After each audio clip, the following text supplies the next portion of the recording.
In response to the executive orders issued by the Governor of the State of California, the following meeting of the Board of Education of the Del Mar Union School District will be conducted in person, following all current health regulations in effect at the time of the meeting. 1.1 is called to order open session. Open session of the May 25th, 2022 Governing Board of Trustees meeting is called to order at 4:47 p.m. 1.2, public input concerning items on the closed session agenda. We will now call members of the public who have requested to address the governing board regarding items that are on the closed session agenda. Is there any public input? Okay, there's none. 1.3 is adjournment into closed session. The board will meet in closed session to consider the following matters. 2.1, Conference with Labor Negotiator GC 54957.6, one matter as is identified on the agenda. 2.2, Conference with Legal Counsel, pending litigation, Government Code Section 54956.9 D1, one matter as is identified on the agenda.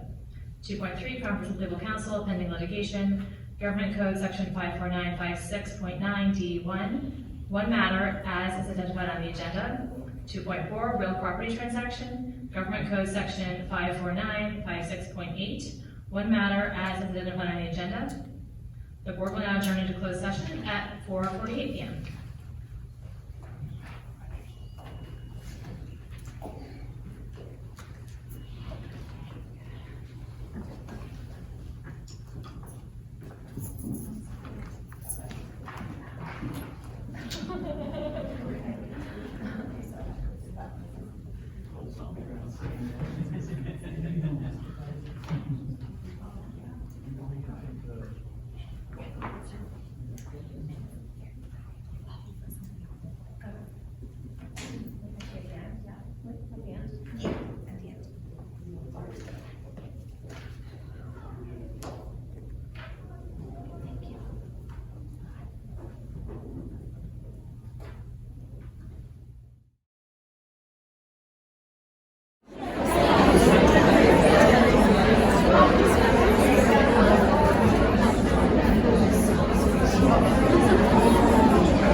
Good evening. Thank you for your patience. I'm sorry we're running a little behind. This is our favorite meeting, so thanks for being here.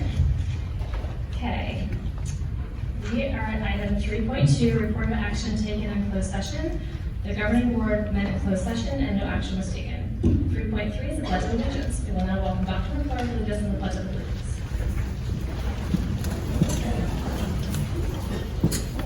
Ready? Begin. I pledge allegiance to the flag of the United States of America and to the republic for which it stands, one nation, under God, indivisible, with liberty and justice for all. Item 3.4 is approval of the agenda. Let it present events the superintendent would like to make her remarks first. So I would like to propose that the superintendent's report, which is 4.18, move next before 4.1 as a change to the agenda. Want to feel good, ready? Okay. Get a motion to approve the agenda? I'll move to approve the agenda. Is there a second? Thanks. All in favor? Aye. Aye. Opposed? None? Okay, the agenda is approved, so we're at item 4.18, the board report. Thank you. Welcome, everybody. It's nice to see everyone here tonight. It's especially nice to see so many of our students here. Welcome. We're thrilled that you're here, and we can hardly wait to hear you in a few minutes.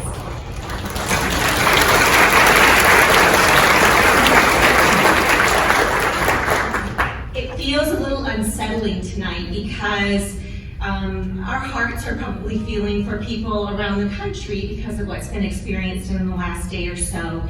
And for those of us who are in an elementary setting, it seems surreal when we have senseless things that happen to those who are most cherished in our lives. In our district, the safety and well-being of all of you kids, of all of our teachers, is always our #1 priority. And I think you know that every day when you go to school, it's a safe, good place for you where people love you and take really good care of you. And you have that at home when you go home too, and that's exactly what you should be able to count on. And we're 100% behind that every single day. And we have the great chance to get to see you in your classrooms, having wonderful experiences learning and making great friends, and with your terrific teachers. So even in the hardest of times in this district, it is very true that we always look out for our kids. The decades I've spent in education have shown over and over again the goodness of people who rise to the occasion, and people who are always there to help. They're there with a gesture that you need, a comment that you need, a hug when you need it, and it truly is remarkable when we've been able to see it for so many years and the people here who truly reach out and appreciate the gifts that we have in this district every day, to be together, to be with the most wonderful children ever, to be with our terrific community and families, and with the most amazing staff. It is a gift that we have, and it's great when we have a moment to stop and really appreciate the gift. Every day is a gift. And right now, some of us, based on things that have happened, we might feel uncertain about things, and sometimes when there are things happening, we might feel helpless. We don't know what to do. And I will tell you that our teachers know exactly what to do. Our staff members know exactly what to do. They show up every day. They're ready for you. They love you. They care about you. And they never for a moment stop and wonder, what is my job today? They know what their job is. And the greatest thing you can know as kids is that you can always count on your teachers, and you can always count on the staff to show up for you. And everybody in this district does as well. And I appreciate our board members who are always there, so supportive, showing up. We've been through some challenging times together, and there's nothing that we can't do together. I am very, very sure, with all of the lovely people around this district. Makes me think of Mr. Rogers. I don't know if any of you, do you know Mr. Rogers? He was on TV when I was a little girl. And he told about when he was a little boy, and when he would see scary things, what his mother told him. And his mother always said, look for the helpers. If you look for the helpers, they're always going to be there. And when you look around right now, you can see helpers everywhere. And tonight, this is such a wonderful evening. Somebody just said this is the best night, this is the best meeting you have all year, because you know what? We get to recognize incredible helpers tonight. First, we get to recognize some incredible students, and then we get to recognize some of the most incredible helpers who are grown-ups in this district. Some of our staff members, some of our parents, our PTA leaders. It really is a special celebration. So let's enjoy the evening, and let's celebrate one another, and let's also take a moment to appreciate all the wonder and joy that's around us in this district. It is a special place, and students, thank you for making it so very special every day. So thank you, and I'm looking forward to all that we have to celebrate this evening.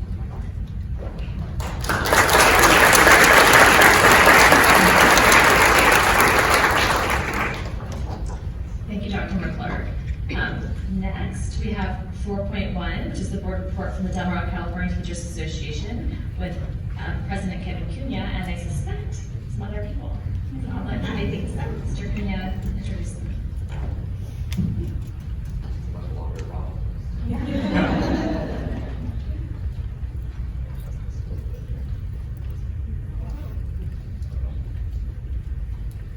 It's different microphones too.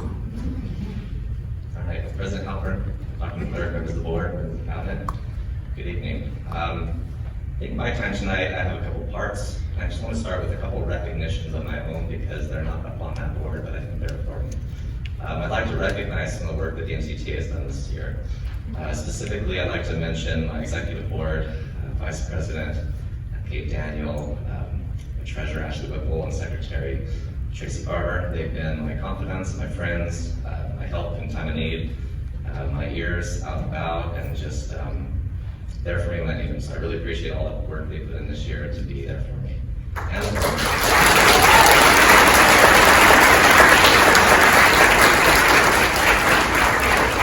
Second, I'd like to take a moment to also recognize our site representatives who put in a lot of time and effort at their sites, working with their principals, working with their staff, and trying to just keep things moving and keep relationships good and make sure that the right information is coming across in the right way. So I appreciate all the work that's done with their part.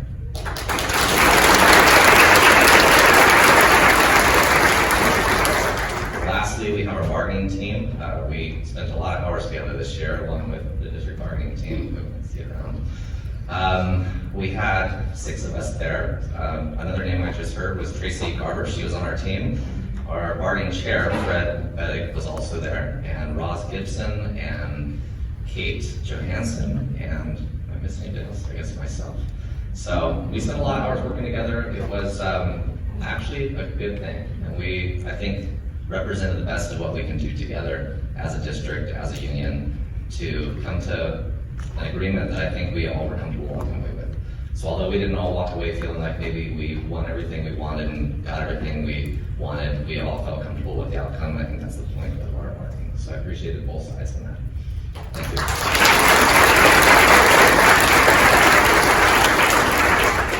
All right, part 2, a little business, and we'll end with a little fun. Okay, so since taking on this role, I have definitely strived to represent teachers while working hard to build relationships with management in an effort to positively impact the culture of our district.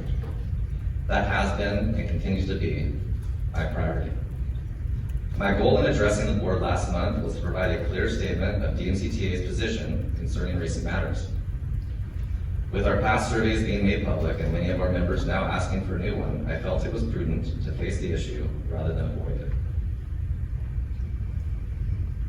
During my address, I asked on behalf of our members that there would be an agenda item at tonight's meeting so that this topic could be discussed more thoroughly. Regrettably, that item did not appear on tonight's agenda. Although I do appreciate the fact that some effort was made in the course of the last meeting to discuss the topic, the reaction that I have observed from our members since then has largely been one of disappointment and discouragement. Although I do appreciate, as a president, I have not endeavored to create or increase division or dissension. On the contrary, I have labored to create awareness and empathy on both sides, with the hope that we could see each other more clearly and find solutions to some of the challenges we face.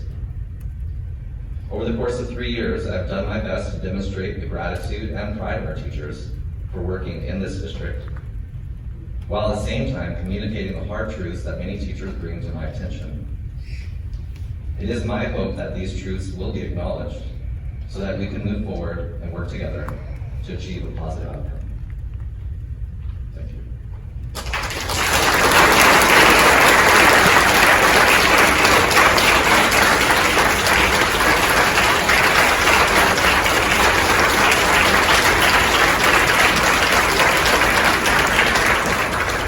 Okay, now the fun. I would like to introduce Allison Wilkins. She is the counselor from Carmel Del Mar. And she has brought some teachers in Carmel Del Mar. But she has brought some amazing students here to share some awesome work they have done at Carmel Del Mar. So I'm going to hand it over to Allison. Thank you.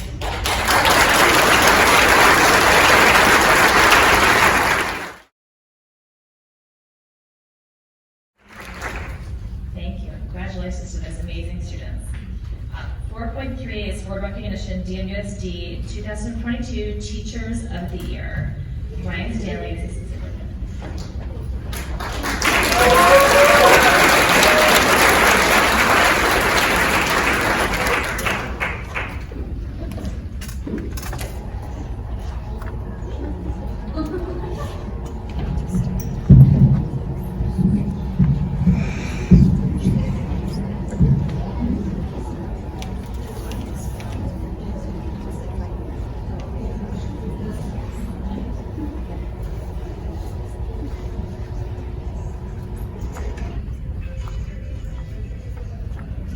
So, good evening, President Helmer, members of the board, Dr. McClure, and cabinet.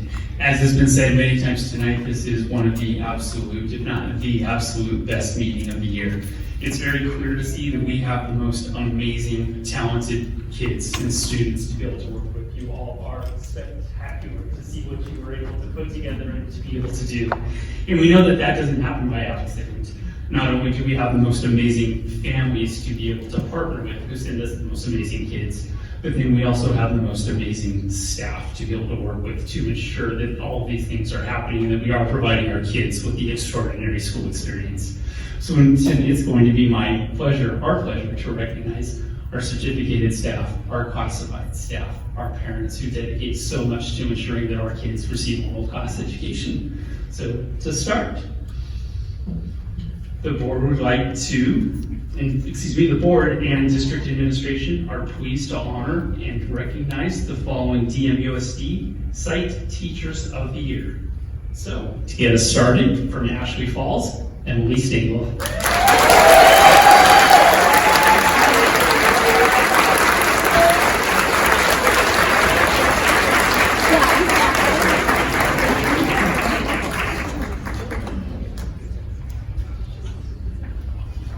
From Carmel Del Mar School, Becky Ziegel.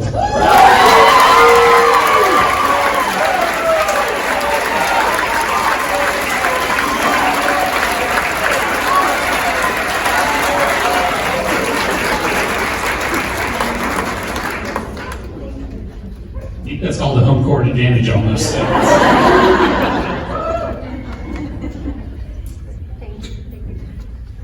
From Del Mar Heights School, Kristen Strain.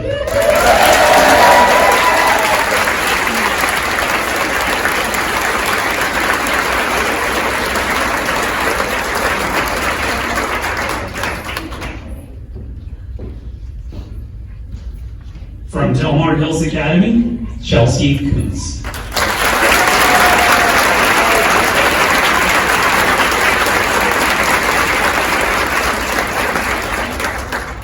From Ocean Air School, Lori McCarthy.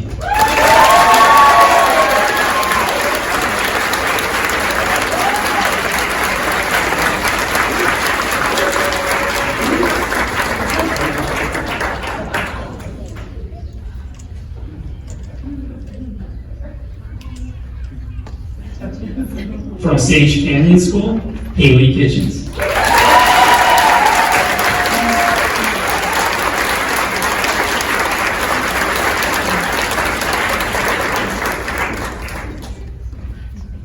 From Sycamore Ridge School, Jennifer Cass.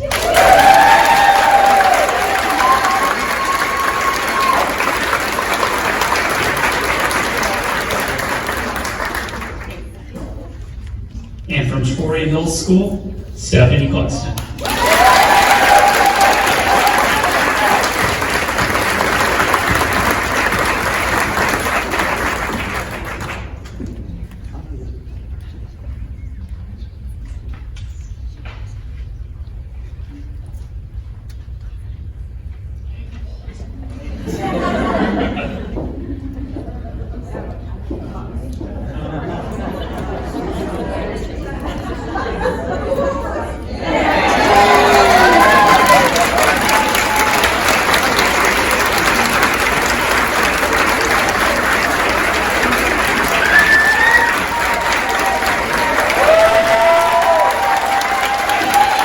Congratulations to our Teachers of the Year.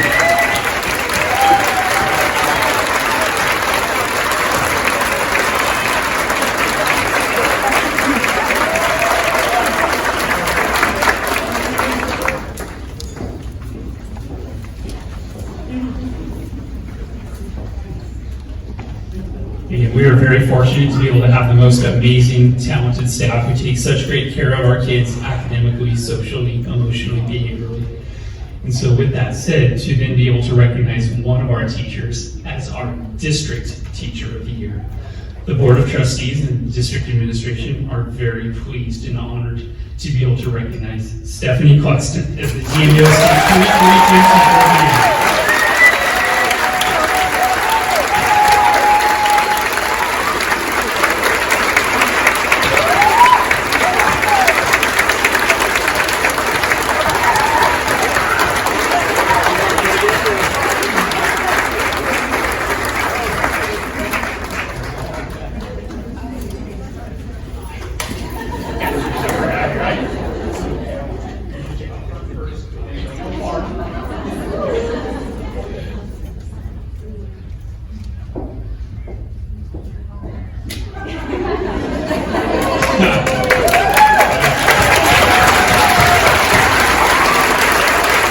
the district announced Stephanie as the Teacher of the Year candidate for the San Diego County Teacher of the Year program, and we wish you luck in that process. So next, what I would like to be able to do is I'd like to introduce Ms. Yvonne Jones from Mission Federal Credit Union, DMUSD Partner Education, to join us in recognizing Stephanie as our 2022 Teacher of the Year. Well, thank you so much, board. I love this. I love your district. I really love this community. I can't even tell you how much I enjoy being here. Well, what a treasure you are, and on behalf of Mission Fed, we want to say congratulations with a $100 gift card.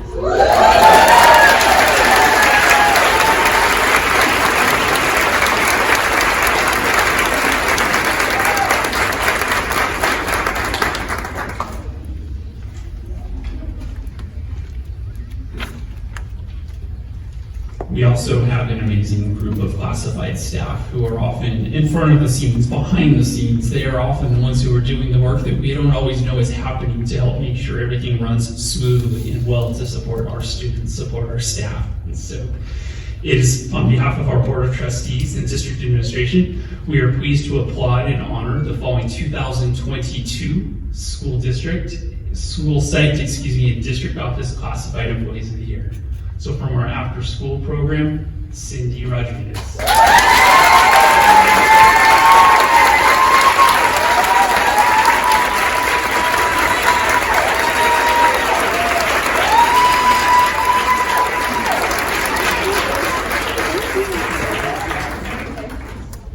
From Ashley Falls School, Aprajita Bondio Padier.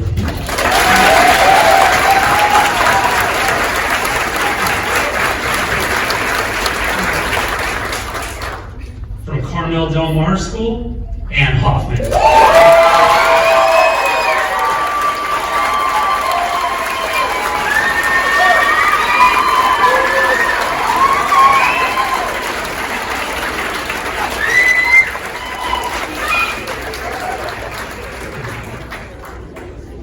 From Del Mar Heights School, Carrie Beach.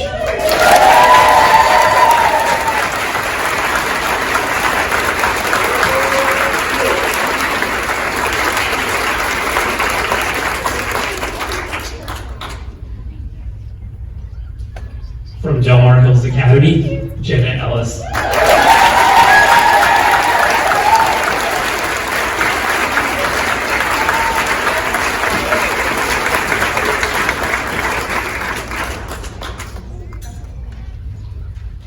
From our Early Childhood Development Center, Tara Fields.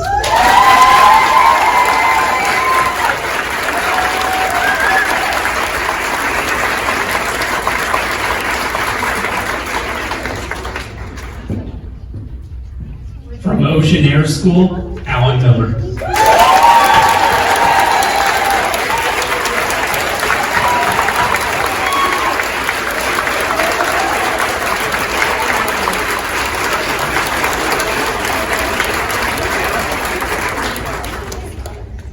From Sage Canyon School, Christine Sanchez.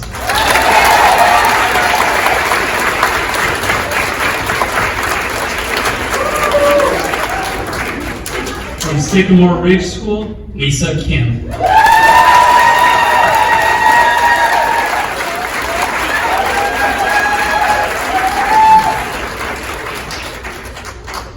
From Torrey Hills School, Jamie Hernandez.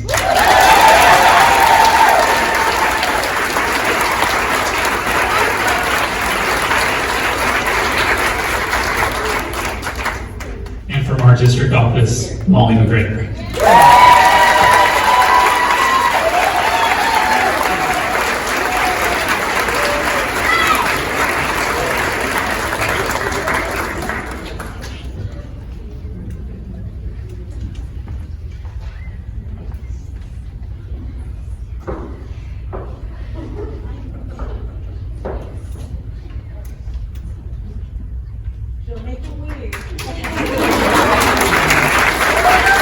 Congratulations to our classified employees of the year.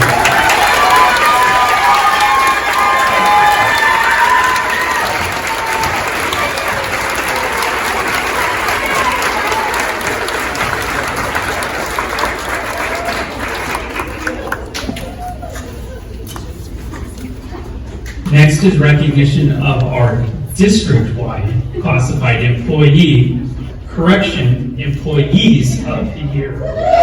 And so this year, I don't know what else we can say about the work that our incredible health technicians have done day in and day out. On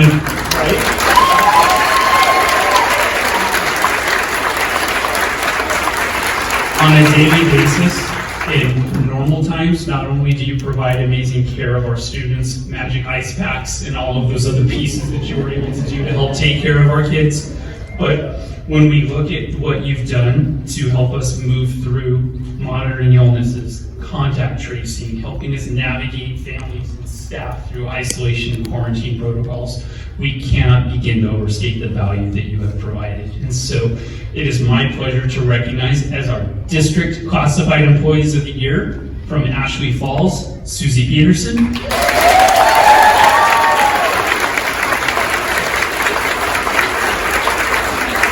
Connell Del Mar, Tracy Berger.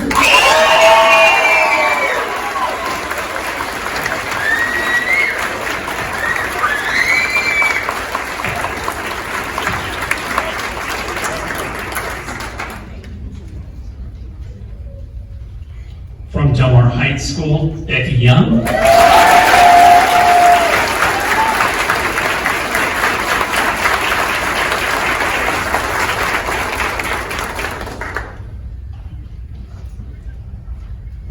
From Ocean Air School, Sanjan Madruv.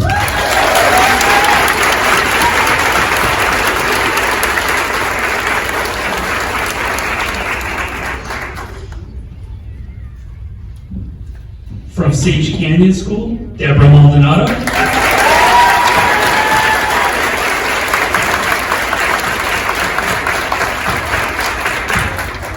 From Sycamore Ridge School, Lisa Kim.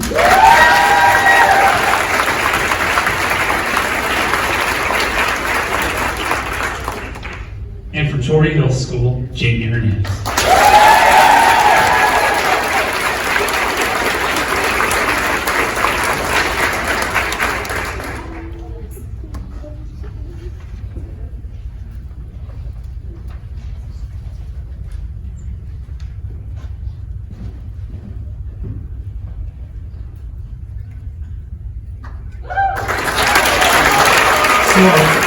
District Classified Employees of the Year.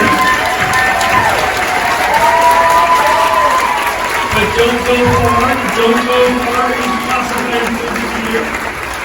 Once again, I would like to bring up Miss Yvonne Jones from Mission Tech.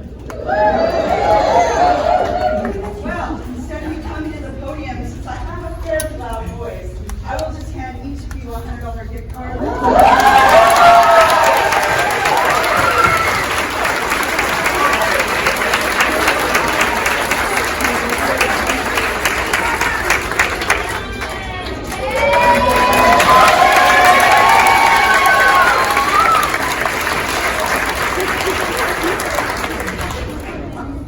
And we know our health technicians could not do it alone. And so as a special recognition, we also would like to recognize the work that our two district-wide school nurses have provided in helping to support our families and our students and our staff throughout this year. So we'd like to recognize and congratulate Beth Anderson.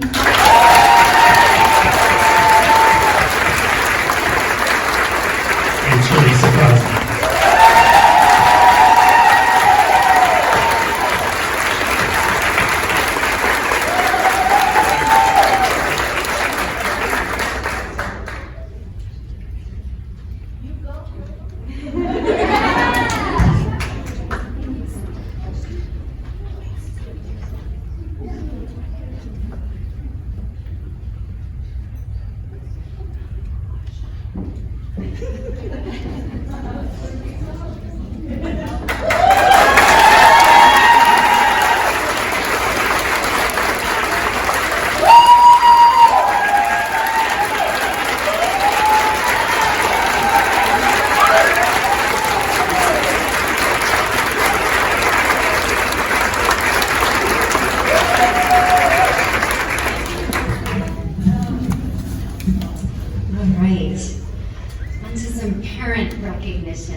Over the last several years, our PTAs have not had the opportunity to be as physically present as we've been accustomed to due to COVID-19. And my goodness, did we miss you. And we couldn't be more thrilled to have all of you on campuses now volunteering and supporting our students. I don't think we can overstate the value of you sponsoring and creating events for our children and our communities that support a feeling of connectedness and a sense of belonging. So on behalf of the Board of Trustees and District Administration, thank you from the bottom of our hearts for all that you do. There is absolutely no way to quantify your impact and the impact you have for every child on our campus and every staff member on our campus. Thank you.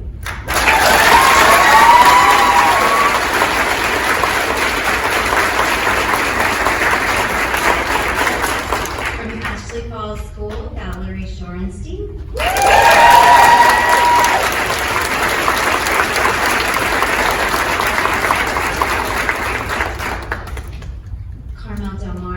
Gigi Modlin. Delmar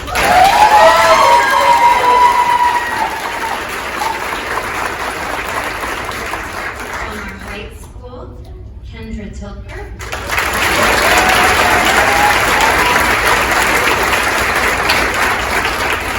Delmar Hills Academy, Libby Hellman.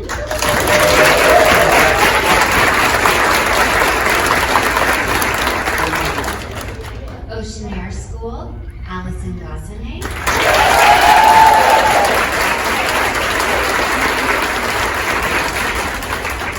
Sage Canyon School, Marnie Nagel.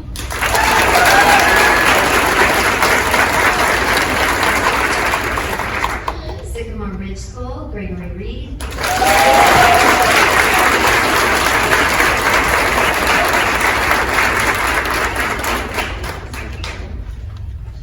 And Torrey Hill School, Mindy Lewis.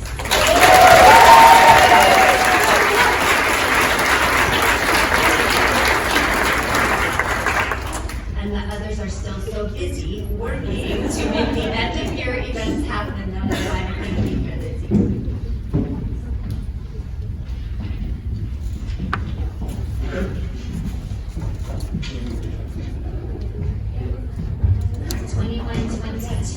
PTA grant.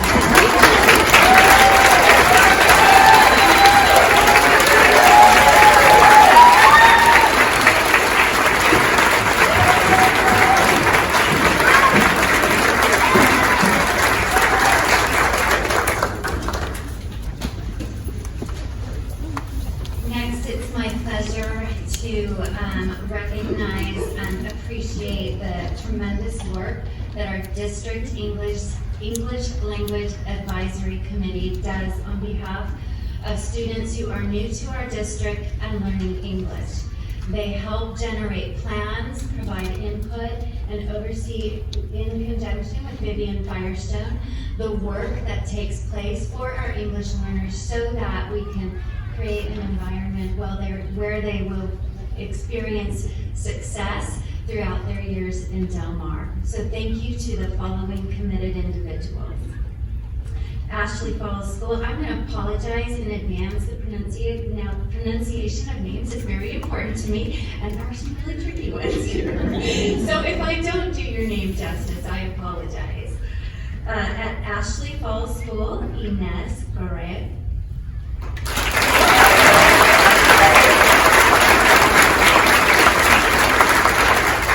Carmel Del Mar School, Isabel Guillen.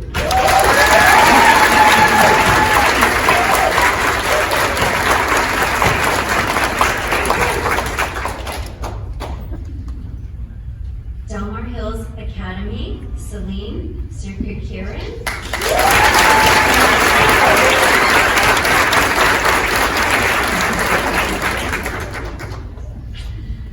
Ocean Air School, Ana Udarbeles Perez.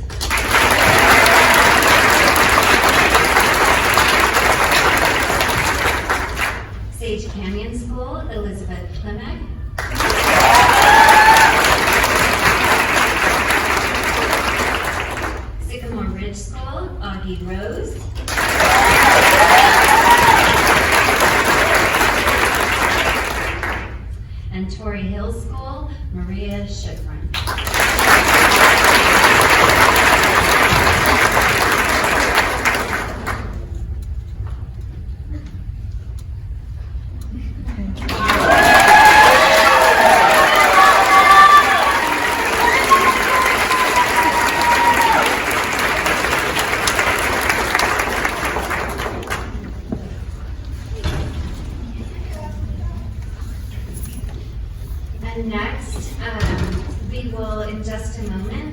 invite Phoebe Gardner-Capsell to come up.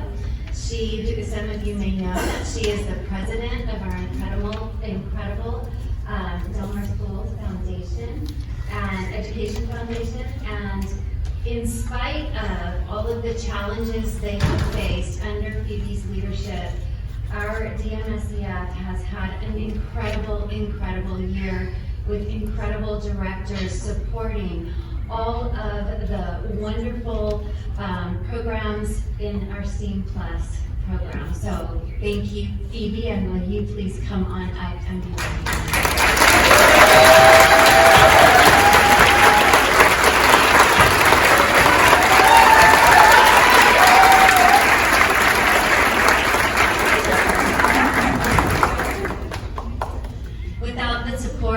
DMSEF, we would not have the caliber or the quantity of programs we're able to offer through STEAM Plus.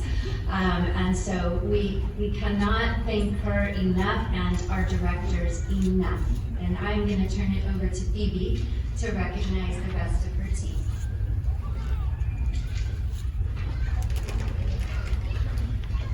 Thank you so much, Shelley, and thank you to all of you. We have an incredible community, and so we feel very honored and privileged to serve on the board and to serve this amazing community with our incredible teachers and incredible families and incredible district leadership as well. So without further ado, I will call up our board members that are in attendance. There are some that are not here, and we are so grateful to all of them for their very hard work the last few years. We have we have 5 or 6 board members that this year have 6th graders in our district, and they still serve this entire year knowing that they would not be able to reap the benefits of this STEAM Plus program for next year. And we're so grateful for their work in paying it forward, which is what everyone on our foundation believes in and does every day. So without further ado, I will call up our amazing treasurer, Jen Holder.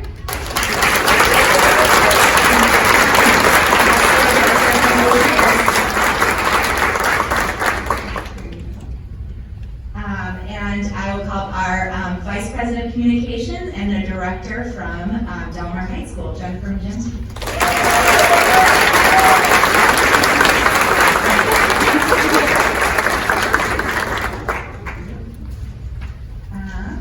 And then I am pleased to also present our Vice President and also Secretary of our Board and an Oceanair Director, Monique Whittle.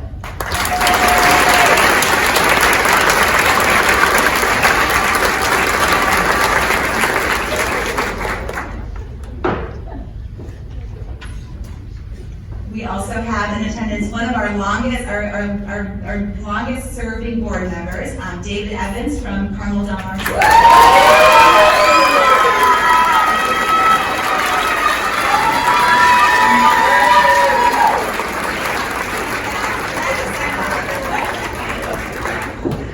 And we have in attendance also a current Del Mar Heights director and our incoming president, Will Rett.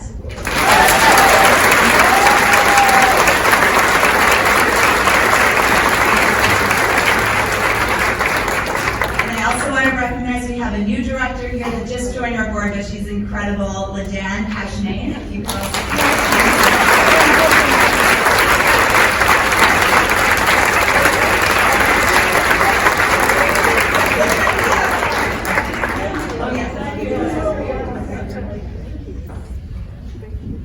And that's it. Thank you so much.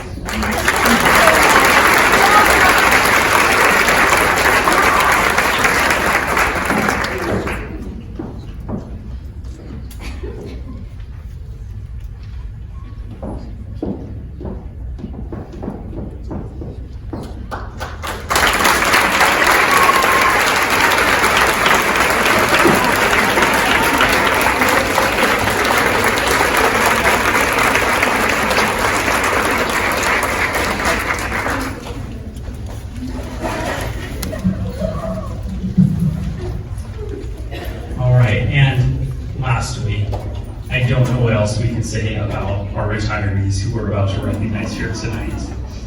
This is a bittersweet set of experiences for us, but I know beyond a shadow of a doubt that it takes a very special individual who decides to come into education They come into the field of education because they want to make a difference. They want to be able to give back. They want to be able to to influence a child's life, and there is no greater gift than to be able to do that. And collectively, these 9 individuals who will be retiring this evening, they represent over 212 total combined years of experience to our students, our staff, our parents.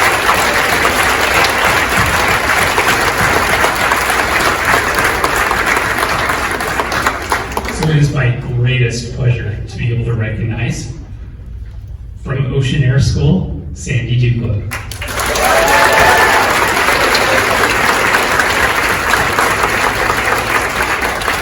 Speaking here today, I am tempted to go get her. I just saw her this afternoon when I was walking over, and I know she's in the room working at this very moment. From Sycamore Ridge School and Torrey Hills School as a music teacher, Jody Nielsen.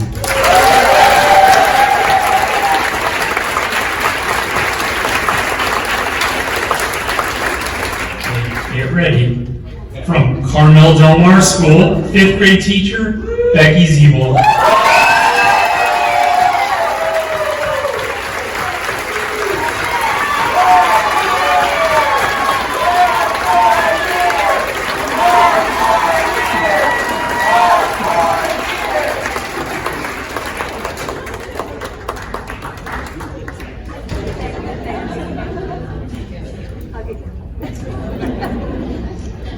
From Del Mar Hills Academy, our kindergarten Spanish immersion teacher, Blanca Hernandez-Sanchez.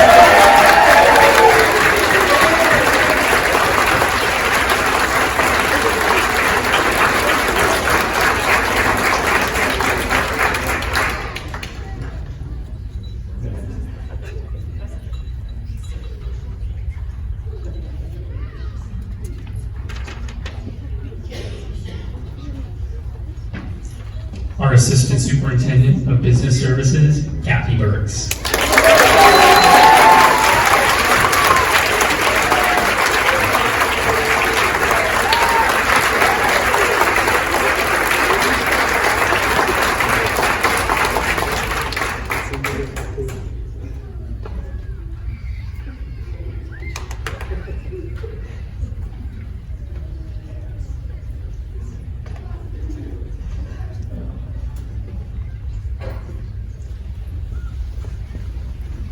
From Ashby Falls School, Health Aid Technician, Victoria Bushing.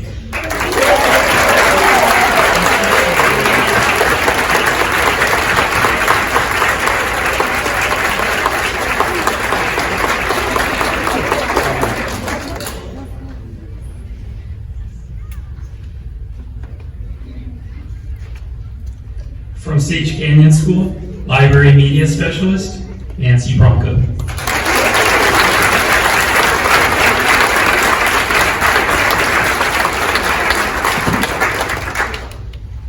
From Del Mar Heights School and Ocean Air, school psychologist, Donna Curiello.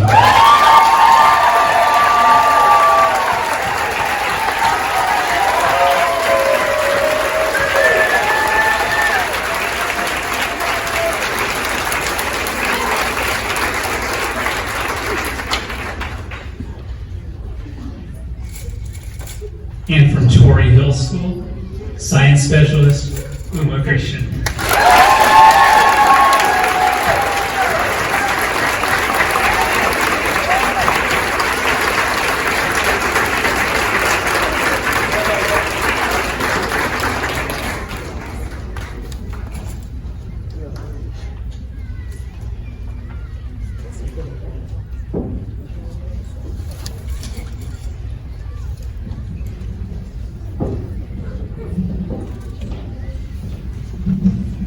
Okay, retirees, we are so happy for you. We miss you already.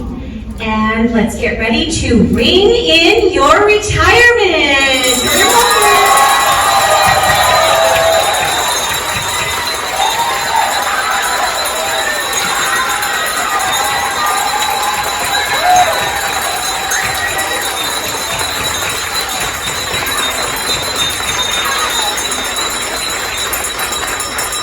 Congratulations, we wish you your family. You're always part of us. We love you. Thank you from the bottom of our hearts and on behalf of every child whose life you've touched. Thank you and congratulations. Enjoy this next chapter.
Okay, we are item 4.13, reconvene the board meeting.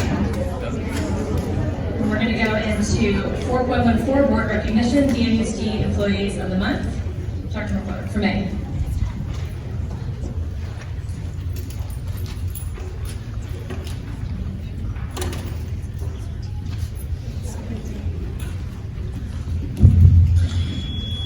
Congratulations to the DMUSD employees of the month for the month of May. Terry Alford from Ashley Falls School, Administrative Assistant from Carmel Del Mar. Christy Coker, School Psychologist and 6th grade teacher. Del Mar Heights, Sarah Clark and Joy Marcella, Site Substitute Teachers. Del Mar Hills Academy, Hillary Bradshaw, 1st grade teacher. Ocean Air School, Rachel Rahili, Site Substitute Teacher. Sage Canyon, John Bastiano, Plant Manager. Sycamore Ridge, Amy Zazer, Learning Lab Teacher. Tori Hills, Tabitha Scarborough, Administrative Assistant. Early Childhood Development Center, Patricia Liu, Registrar and Accounting Technician. And from the District Office, Kim Ellis, IT Network Analyst. Join me in congratulating fantastic employees of the month.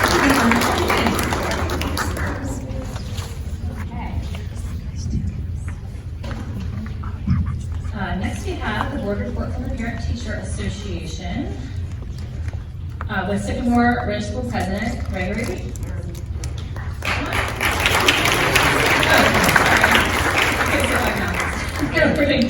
4.15 is the board report, Del Mar Schools Education Foundation, CD Castle, and then you're next, so so far.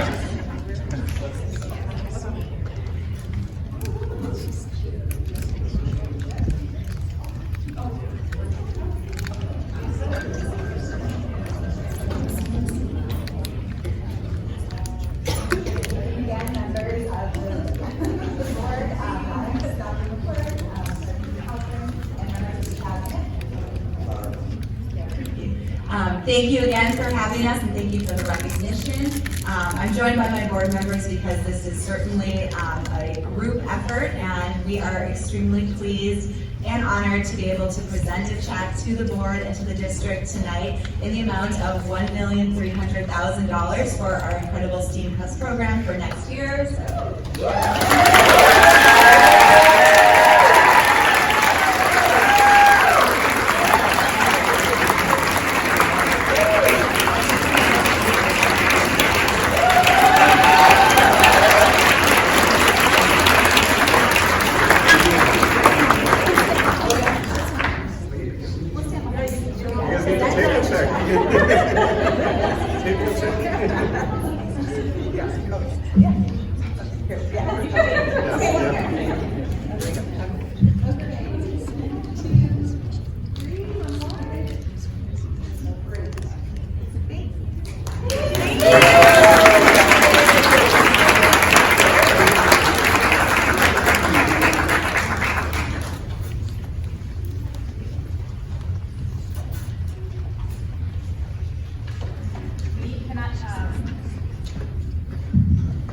Sorry, there's no light on this as far as I can tell. Light's on. It's going to be hitting it all night, so don't mind me.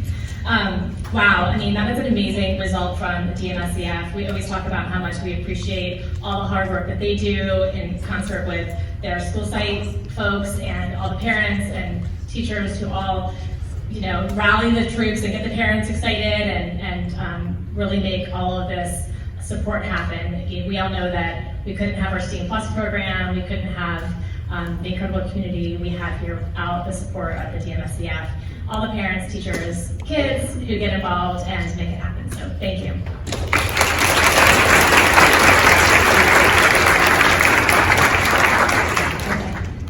Now we'll have Greg. Come on up. He's a Sycamore Ranch PTA president with the PTA report. Thank you. Usually Phoebe has to act to follow because the kids go, but you kind of have to act to follow. They do not have any money. All right, so I'm Gregory Reed. I'm the Sycamore Ridge PTA president for the third year in a row and final. So I thought we would run through some of the community successes because we definitely missed a lot of the PTA events, the community events. So asked each PTA from the different schools in the district to outline what they thought their most successful event was.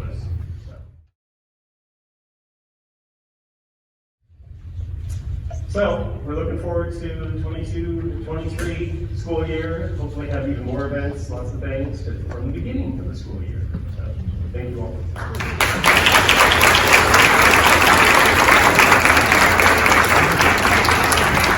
Thank you so much. I've been to a few of these school events that I've gotten back up and running, and it is so nice to remember what elementary school is all about and have the whole school community together. So thank you for that report. Okay, we are going to go to 4.17, which is board report governing board members. If you don't mind, I'm going to kick us off on a couple topics. One is, I know that we are all heartbroken by the recent news in Texas and across the nation, all the events. It's just impossible to imagine that kind of grief. So I know we all feel it, another senseless tragedy. I appreciate Dr. McClure reaching out twice with emails to families to recognize what happened and talk about the things that we are doing to keep our kids safe. And I know that we all want to get more information on this. I mean, and I was going to just suggest, if the board members are comfortable with it, possibly maybe at the next board meeting or at an upcoming board meeting, we could hear more about how we know that the school safety plans are well developed. There's training, they're always revisited, we work closely with law enforcement, but I think it'd be helpful for parents and for the community just to understand more about how we go about doing that and just get an update on that, how we're protecting our kids. So that'd be my suggestion. And then another topic I wanted to address, and thank you, Kevin, for your comments earlier. I wanted to address that. We don't have an agenda item on doing a survey tonight. At the August meeting, we're going to be talking about how to do our strategic planning.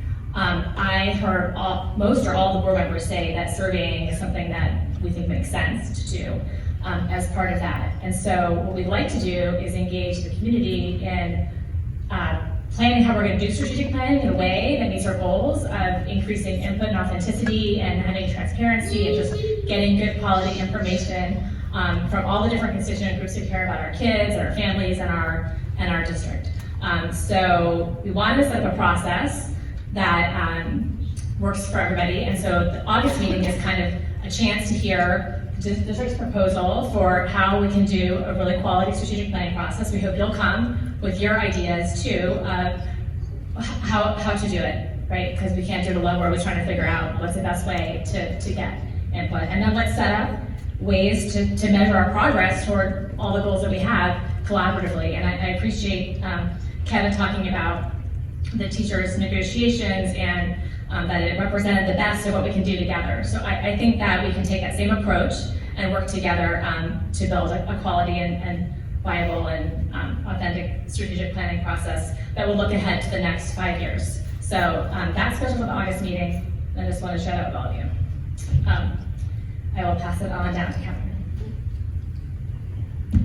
Hey, good evening. I just want to say congratulations and thank you again for everyone's service for this district. It's such a great district to be a part of. I know firsthand from being a kid, a student here, and now I'm a parent here, and I get to serve as a board trustee. So I just want to thank everyone tonight for your service, and that's all I have to say. Yes, I too want to thank everybody for coming tonight. This is a great meeting because we recognize everybody has put in so much hard work and so much effort throughout the year, and we just recognize and reward them in this meeting. So this is a special meeting. Other things from this past month, I attended the DMSEF meeting this month, and I just want to thank Phoebe for all of her hard work and service for this time, and a great check for $1.3 million. And we thank you very much. And there was a lot of effort, a lot of work that the board was in, especially the other directors that are leaving. There's quite a few that are leaving, and there's a lot of brand new directors that they were bringing in at that last board meeting. So they've got a good group of people and for future years, and I think the foundations are on really, Phoebe's got it in really solid footing. The other things I went over to Torrey Hills for a site visit. It was nice to finally get back into schools after a couple of years and seeing what was going on over at Torrey Hills.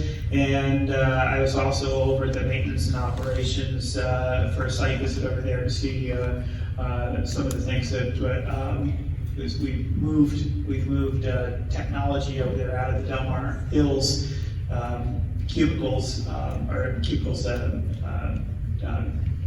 portables, and they're kind of cramped in there, so they're kind of looking around that, and Kiwa and I were over there, so it was nice to actually see kind of how the layout was at that. And that is my report for this meeting.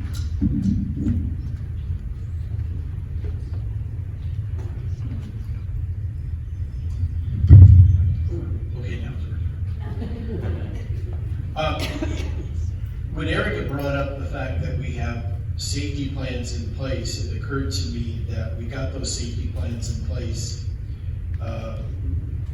when there was another school shooting. And it really pains me to have been here and be able to say that I've been on the school board when there's so many school shootings going on. It just, enough already is what everybody's thinking. And I don't know the answer, but rest assured that fortunately, but unfortunately, we are well prepared to take care of your children when they're here, because unfortunately we've had so much experience having to prepare for it. On a lighter note, and a more personal note, I can say that our district is putting out some very good students into the world. I can speak for my own daughter, who just graduated from Syracuse University, who was a graduate of Ashley Falls, where Shelley Peterson was her principal.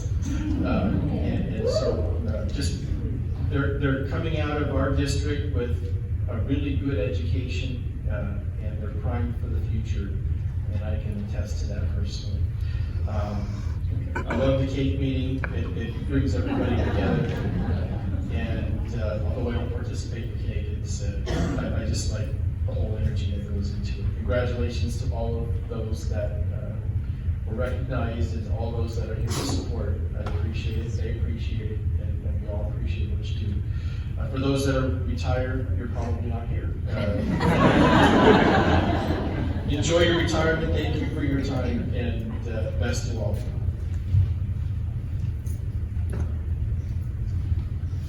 Thanks everybody for being here. Okay, I had a busy month this last month, so I will kind of rattle through the things I did. First, I was at the Delegate Assembly for CSD this last month, which is the California School Boards Association. I was up in Sacramento. It's a great opportunity for us to discuss the policy priorities for CSD going forward. A bunch of different things, but mostly about funding. I mean, it's really important that we kind of get the proper funding that we need. So securing funding for mental health services, facilities fundings for TK, funding for student learning loss and wellness, paying down prison stirs, some of the things that we were talking about in terms of funding, legislative advocacy we're talking about. Definitely do not have any more unfunded mandates, which is kind of one of Doug's most unfavorite things. Because, for instance, school transportation is one of the things that the bills are being discussed out there right now. And Basically, if you want, it's really difficult for school districts to provide these things unless we are providing funds for them. But there are bills that come up a lot, and so we need to be advocating on our behalf that they're going to make mandate these things, and we need to get funding for them. Get funding for them. And it's also just fun to be up there in Sacramento. It's my first time up there. Haven't been there before. It was nice to see how kind of ins and outs of everything works. I mean, it's surprisingly, you really need to be able to know and meet the right people, so it's nice to be able to advocate, be up there, and be able to meet people, talk to different politicians and things like that. So there, I went to Torrey Hills with Scott. We were with Scott. Torrey Hills with Scott, and also the maintenance and operations facilities department with Scott. And it was very nice to see Torrey Hills. Abby's doing a wonderful job there as a principal. I missed seeing her when she was at Ashley Falls, and it was fun to be able to connect with her again while she's at Torrey Hills, and they're just doing a wonderful job there. And then the last thing I was at the Equity Conference, which was held here in San Diego, and it was such a joyous experience. It's really nice to be able to see people, all kind of diverse backgrounds, coming to talk about like what it basically means to them. And for me, it's core equity work is really just it's what the hashtag was that their kind of slogan, which was equity is love in action. It's a discussion about just it's about listening to people, hearing their experiences, understanding people from different backgrounds, and it's just making students feel valued and having a sense of belonging. So one of the other last things I had to take away from there was just like, we need to listen, we need to hear, understand, and so that it's important to make people feel like they're heard and they're being seen. And one other last little interesting tidbit about kind of equity, in terms of equity, kind of ties together. I had a conversation with a 6th grader yesterday who happened to be of like Middle Eastern background, and it's unprompted. I mean, we're just a neighbor kid, but unprompted. But she had told me that she really wanted to learn more about her history in school. That's not something that's being taught, and it wasn't necessarily. And so she didn't feel like she was totally being represented. It wasn't necessarily for her own education, but it was just the fact that she can have a shared experience with other students in her class, and so they can all kind of understand where they're all coming from. So I thought that was really nice, and it's, like I said, it wasn't something that's prompted, it was just something that we were talking about, other things that came up. And so, 6th graders, they understand this, and they want to know more about this stuff and be represented. So that's my report. Thank you. Thank you, board members. Okay, 4.19. Public hearing to review proposed 2022-2023 budget and balances in excess of minimum reserve requirements, reference item 10.1. In accordance with the provisions of the Education Code Section 42103 and 42127A to B, you are hereby notified of the preparation of proposed 2022-23 budget and ending fund balances for the Dunbar Union School District. The proposed budget and ending fund balances are available to review from May 25th, 2022 to June 22nd, 2022 by contacting Megan Bennett, Executive Assistant to the Superintendent at mbennett@dmusd.org. The adoption of the 2022-23 budget and ending fund balances will occur at the scheduled Governing Board of Trustees regular meeting on June 22nd, 2022. Public hearing. The hearing is opened at 7:46 p.m. And now we can take public comments related to this. Are there any public comments? Okay. Yes, you have the sheets. Then the hearings, is it regarding item 4.19? No, I only have. Okay. In that case, we'll close the hearing at 7:47 p.m. Okay. 4.2 is a public hearing to review the proposed local control and accountability plan, LCAP. Oh, no. Reference item 8.1. Notice is hereby given that the Dunbar Union School District will conduct a public hearing to gather community feedback and accept the preliminary plan for the proposed 2022-23 local control and accountability plan, the LCAP. The proposed 2022-23 local control and accountability plan is available for review at the Del Mar Union School District located at 11232 El Camino Real, San Diego, California 92130, between the hours of 8 a.m. and 4 p.m. and on the DMUSD website at www.dmusd.org from May 25th, 2022 to June 22nd, 2022. The adoption of the 2022-23 local control and accountability plan will occur at the regularly scheduled board meeting on June 22nd, 2022. The hearing is open at 7:48 p.m. Do we have any public comments? No. There are none, so I am closing the hearing at 7:48 p.m. 4.21 is hearing the public regarding agenda items. For anyone who would like to address the governing board on a particular agenda item, your speaker slip will need to be turned in at this time. If you're recognized and called to the podium when your requested agenda item comes up, you'll have 3 minutes to address the governing board. What happened to non-agenda items? 4.22 is board approval of the minutes for the March 16th, 2022, March 23rd, 2022, and March 30th, 2022 meetings. Is there a motion to approve the minutes? I move to approve the minutes. Thank you. Is there a second? I'll second. All in favor? Aye. Opposed? None? The minutes are approved. 5.1 is correspondence, Dr. McClure.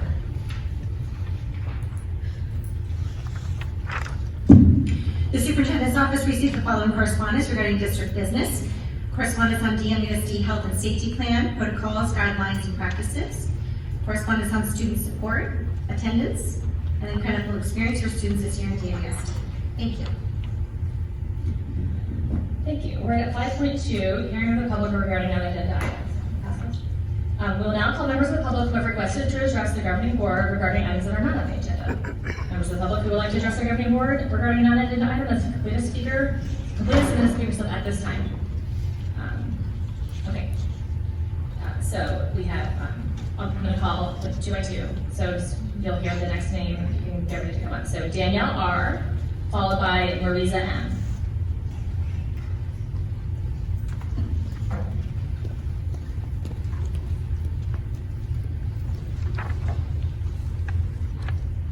My name is Danielle Roybal. I have a son that attends school in this district, and I represent parents and teachers that fear retaliation. Per Educational Code 35145.5, I am requesting the concerns that are brought up today by myself and the public to be placed on the agenda for discussion at the next board meeting. It is ironic that we're here celebrating an award ceremony recognizing teachers when their most basic needs are being ignored. The way our teachers are being treated by this district reflects the way special needs children are being treated. Either take what the administration decides or leave. And they have left, both teachers and families. I'm here to say this stops now. We will not allow a district to bully our community. May I remind the board and superintendent that the positions you hold today are only so because we, the public, voted you in. We entrust you to, in turn, do the right thing and place the proper superintendent in place. After listening to public comment after public comment at the board meetings this year, I am disheartened that the board and superintendent haven't taken any action even when requested to. I am told that teachers have reached out to every single board member, and not one has replied back in regards to the unethical steps being taken by administrative staff. The administration is sitting down with teachers and specialists and asking them to change children's disability categories. These are psychologists, occupational therapists, teachers, speech therapists, and other support people that are supposed to request the proper school accommodations for children. Not only are they telling them to do this, but administrators are placing our kids in unsafe situations without the proper supports, most notably without aids, even when children are flight risks, like my own. In addition, when school staff point this out, they're being retaliated against. I am being told that school psychologists have been directed to manipulate data, and students' needed level of support is not documented accurately. This affects the safety and well-being of students and is not an accurate assessment related to the student's level of need. Essentially, the district is refusing to hire aid support and staff programs according to student need per SKIA assessment. These assessments determine the need for one-on-one aids. I fear my son is affected in this manner. Also, we've heard of aides, teachers, and even principals being replaced when they disagree with the district. I am publicly calling out this unethical and illegal behavior, especially in light of last night's events in Texas, the school board has a responsibility to keep our children safe. In the April board meeting, the teachers union explained that there's currently an internal investigation with DMUSD. The teachers that spoke at the April board meeting also explained this. However, when media reaches out to school administration, they deny it. Why are we being lied to? Why the cover-up? Other school districts actively post all the recorded board meetings with public comment on the website. Why does DMUSD not do this? Instead, we rely on a parent to volunteer her time to record the meetings. Why the lack of transparency? I personally have reached out to 3 different people on the board to explain we have issues and have been dismissed. If you will not address the concerns in this next meeting, we will start a petition to remove you from office. In addition, we ask that superintendent resign. Enough is enough. Thank you.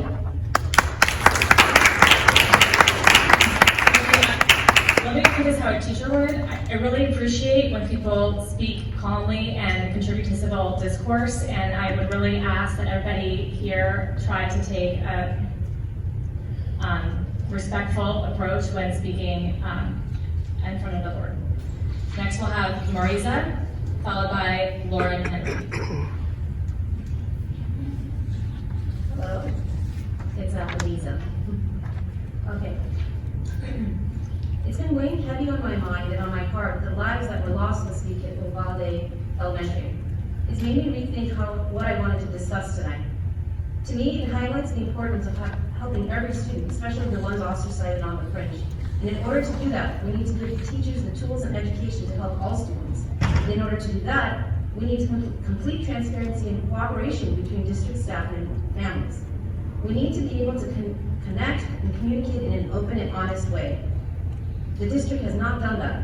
I still not have received any response to any of my previous questions during the last board meeting and the board meeting before that. In fact, I've never received a response to any questions I've had. The structure of these board meetings are also unhelpful. I talk to you all and I don't get any live feedback. What about holding a town hall meeting where the discussion is two-way? Other districts like Poway and Carlsbad have parent liaisons, including special education liaisons, whose job it is to help families and staff have a positive, supportive, and child-centered relationship.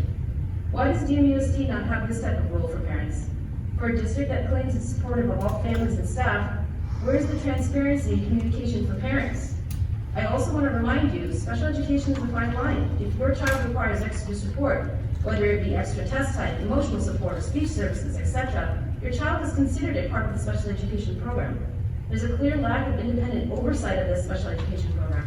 There's a lack of data that shows matriculation from one program to another. The special education staff are suffering because they're being forced to do what the district wants for special education students, not what their professional opinion dictates. There's discrimination against special needs kids. While blow parties, open houses, and carnivals on campus, I'm still unable to observe my son's classroom in person. I have to do it over Zoom. As well as staff is being asked to manipulate data to fit with what the district's plan is for a student. In fact, I read this in an article recently that it said, when the CBS aide reached out to Del Mar Union School District for comment, the director of student services said the following, in a paraphrase: the district is legally allowed to sue a family for interfering with the district's plan for a student. The district's plan for a student. I'm concerned for the motivations of the people on the board. What I've been told is we have board members that have kids that are in private schools, kids that are grown and no longer part of this district. Can we really trust them to make decisions for our children when their children aren't even in our district? Today, I ask for a call to action to make some changes and to show your commitment to special education to all students. Let's have an open forum to discuss special education issues, parent liaisons to help with representation in the IEP process, have an oversight board made of parents, publish data, show us matriculation data that supports movement to a least restrictive environment. If there's nothing to hide and you're part of this district, publicly publish everything in a format that is accessible for everyone. For the sake of transparency, show us you care. Thank you. Thank you.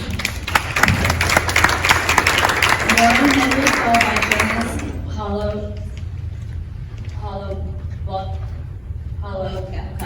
Sorry, I heard that. Okay. Ladies and gentlemen of the board, thank you for your time this evening. Thank you for allowing me to speak. I want to highlight a couple positive things to begin. As a parent CDM, I was really pleased with the international night that we had at the school a few weeks ago. I've been to a lot of the events that we've had, And I felt for the first time that we had representation from segments of the school population that don't normally attend. And I just found that encouraging and positive, so I wanted to share that with you. And then secondly, I just want to thank the teachers and the staff at CDM because they just did a fantastic job, and they make school special for my kids. And so I want to thank all of them for that. Really quick side note, you mentioned the safety plan. After the events that unfolded yesterday in Texas, spoke to my kids about what the safety plan is. Their answer was, find the teacher. So I understand you guys have a safety plan in place, and that is fantastic, but maybe we need more practice executing that plan, because I don't think finding the teacher is the plan. And you guys will speak to that more in the future. And secondly, or lastly, I'm hearing a lot of concerning things in the community, and I felt like I needed to speak on a few of them. Most importantly, the termination of teachers and support staff. I was at a Del Mar Rotary event this last weekend, and randomly was just talking to a Rotary member, and they were talking about how the school district's reputation is tarnished in the community because of these events that have been going on. I'm not privy to the information. I don't know anything specifically that's gone on, but I just found it a bit disconcerting being a member of the school district to have that sort of feedback come to me at a community event down in Del Mar on the beach. So I think it needs to be addressed. The school district used to be a source of pride for the community. I grew up here, I went to the Hills, and parents were always proud. And I think we're moving away from that feeling right now, and that's disappointing. I've been a coach for over 20 years in sports. You can't just focus on the positives. You've got to fix the issues that are underlying, and I think we need to address those. In the best interest for all, I think maybe bringing in a third party to do an investigation, do some auditing of the termination process of teachers and support staff might be helpful to everybody, and in culminating with the final report made public, or at least to the parents of the students in the school district whom you guys are all here to represent and serve. And I think it should compare what our district looks like to other school districts within the state of California. And that's my time. Thank you.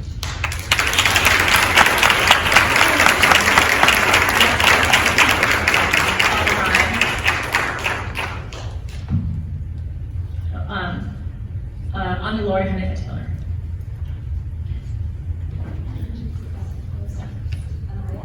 Yes, you are. Okay.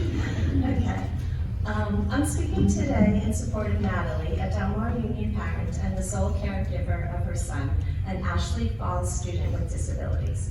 First, Natalie's son's disabilities do not warrant him being taught separately from the general education students. Indeed, an Office of Administrative Hearings judge ruled that her son should be 100% in Gen Ed. Yet Del Mar Union failed to comply and put Natalie's son by himself in a secluded area at Ashley Falls School without a credentialed teacher, and also continued to put him in a special group of students with disabilities taught separately from the Gen Ed students. And considering that most Del Mar Union students are white, it's strange that this special group of Ashley Falls sixth graders with disabilities consists of the only 2 Black students in the 6th grade at Ashley Falls, 2 Asian students, a Jewish student, and Natalie's son, who's supposed to be 100% in Gen Ed. Further, many other Ashley Falls students with disabilities comparable to Natalie's sons are provided with accommodations that allow them to be included 100% in Gen Ed. In addition, Del Mar Union appears to be retaliating because Natalie complains that Dr. McClurg's son and Ashley Falls teacher Amy Graham's son, both in 6th grade at Ashley Falls School, bullied her son. Following Natalie's complaints and her speaking at board meetings, Ashley Falls teacher Caitlin Fallon McKnight and Director of Special Education Nadine Schick filed for temporary restraining orders against Natalie. Then Delmar Union's questionable attorney, Daniel Shinoff, had the restraining order case moved from Department 61 to Judge Richard S. Whitney. Coincidentally, it seems that Judge Whitney and his wife has a personal relationship with Ashley Falls teacher Amy Graham and her husband. Therefore, I hope you, the members of the board, are aware of the large amount of taxpayer money being spent on what seems to be retaliation, personal vendettas, to have a security guard that appears to be armed monitor Natalie, a single mother and thereby an easy victim who has never in her life even seen a gun, dropping her son off over 200 yards away from the school, and to silence Natalie because she complained. Moreover, as I attended the hearings and heard the testimonies, including the contradicting testimonies of Delmar Union school officials that seem to twist the truth about Natalie, trying to attend a parent-teacher meeting because she didn't know that Miss Fallon McKnight canceled the meeting. I hope you, the members of the board, will act to review the transcripts and evidence, including the IEP report. Thank you, you have 15 seconds to conclude. Okay. And Judge Whitney would, and to withdraw the unwarranted restraining orders and allow Natalie, her son's only parent, to attend her son's 6th grade play and graduation. Thank you. Now, Lauren Heinz, Taylor, followed by Dean Phillips. Thank you for the opportunity to address you all this evening. Thank you, Erica, for mentioning the survey and also the safety plans. I think that meeting in June would be really helpful for a lot of parents. I'm here again tonight, though, to again voice my parent perspective. I'm here to support our teachers. These are the individuals who are the bedrock of our children's educational experience. They are the foundation of everything for our children in their education and frankly in their community, because their school is their community, it's their life. This is the 3rd board meeting in a row where I've attended and heard parents supporting an independent survey for the teacher's opinion and perspective. The last board meeting and again tonight, we heard Kevin Kenya again support the survey as well. And 3 of you guys publicly supported an independent survey in the Delmar Times article shortly after the last board meeting. So there was clear support for an independent survey. My concern about it being a part of the strategic plan is that it's not collecting information and setting a foundation for which the strategic plan can be built. The strategic plan needs to hear the perspective of different constituencies within this community in order to be effective. It would be great if it became part of the strategic plan, was a biannual or triannual thing where you collect that feedback through an independent survey. But we need one soon. And we need it quick, and I don't know that having it be a part of the strategic plan that's sponsored by the district is the right way to go. It needs to be independent. It has to be outside of the district, because if it's not, it doesn't leave a safe space for the teachers to respond, okay? I just want to say, it's really not hard to treat people respectfully. It's not hard to follow HR standard practices, and it's really not that hard to create a safe space for teachers to work in. And it really, the survey really will either help us demonstrate that our district is supporting an environment, the best possible environment for our children to learn from, and supporting our teachers, or that it's not. And even if it shows that it's not, it will pinpoint what we need to do collectively to ensure that we do provide that to our students, because I don't think that's what's happening today. And our teachers deserve our support. They've been through hell the last 2 years. Thank you guys for the time.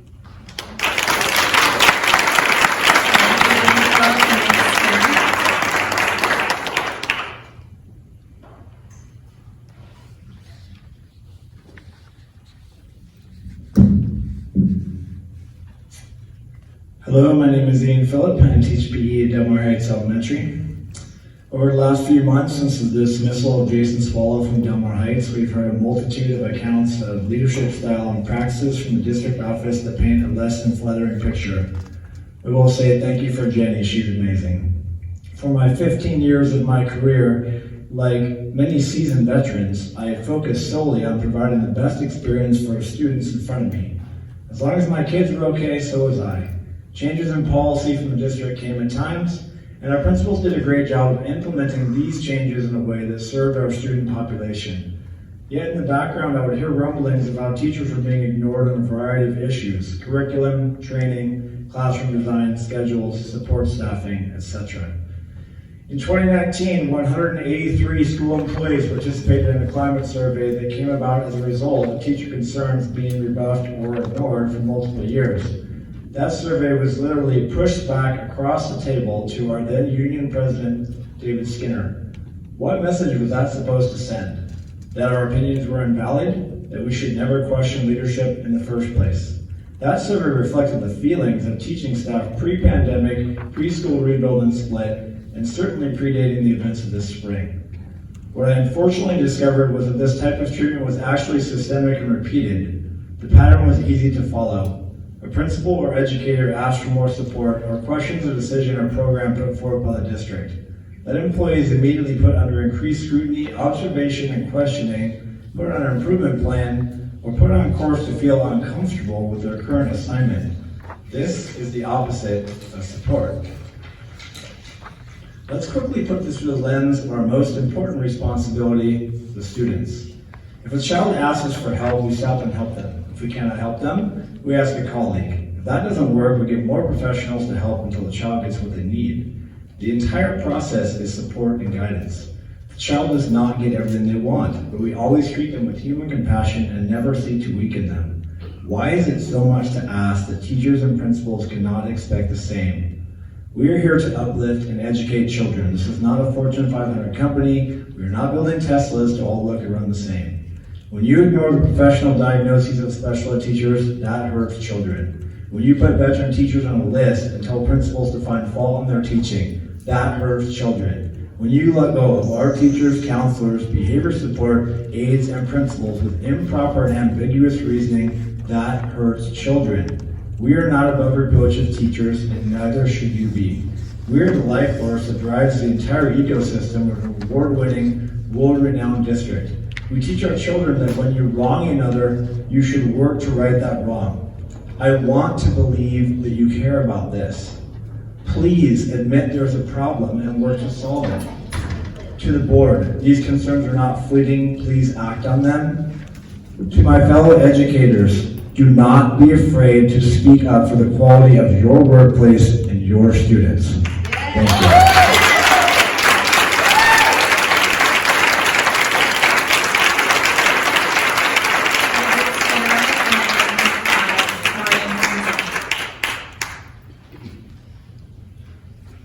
Thank you for repeating it. I think I need to be on the retirement. My ears are coming, so. Before I begin, I was asked by DMCTA President Kevin Cunha to correct an error that was made earlier. Actually, not an error, anyway, a mistake.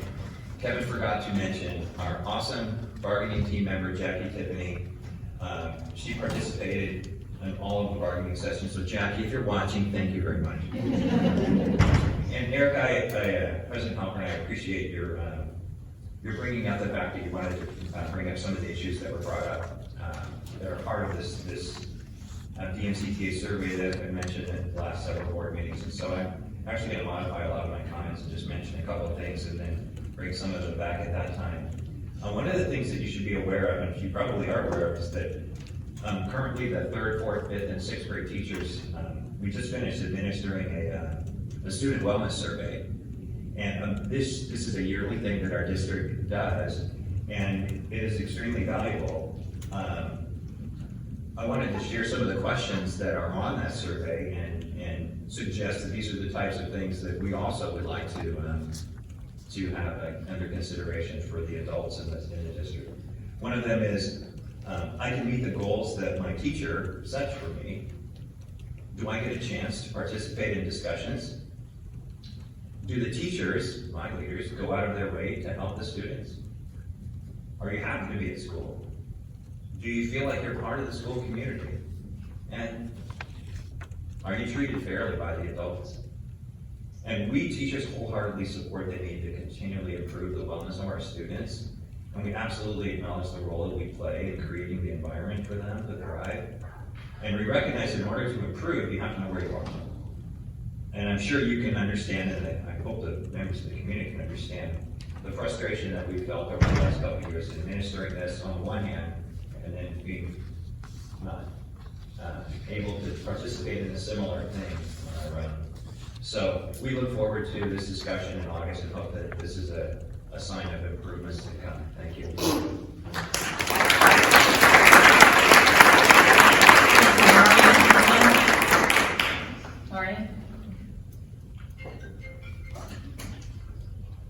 Marion, no? Okay. That's the last public comment. Thank you all for your comments. Okay. We are at item 6.1 to 6.7, which are the consent items. Are there any questions on consent items? Okay. Is there a motion to approve the consent agenda?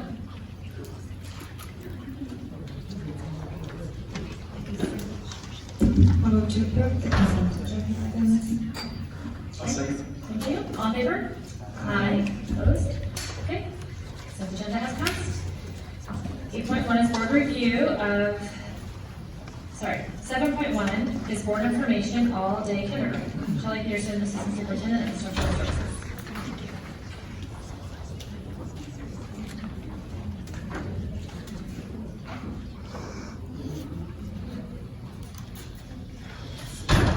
Good evening, President Helper, members of the board, Dr. McClure. At the request of the board, I am here to provide information regarding all-day kindergarten.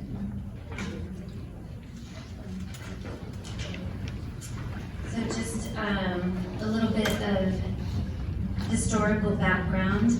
Up through about 2001, 2002, kindergarten students attended school from approximately, there were some variations in schedules, from 8:10 to 11:25 a.m., at which time a small group of students stayed for what was then called extended day.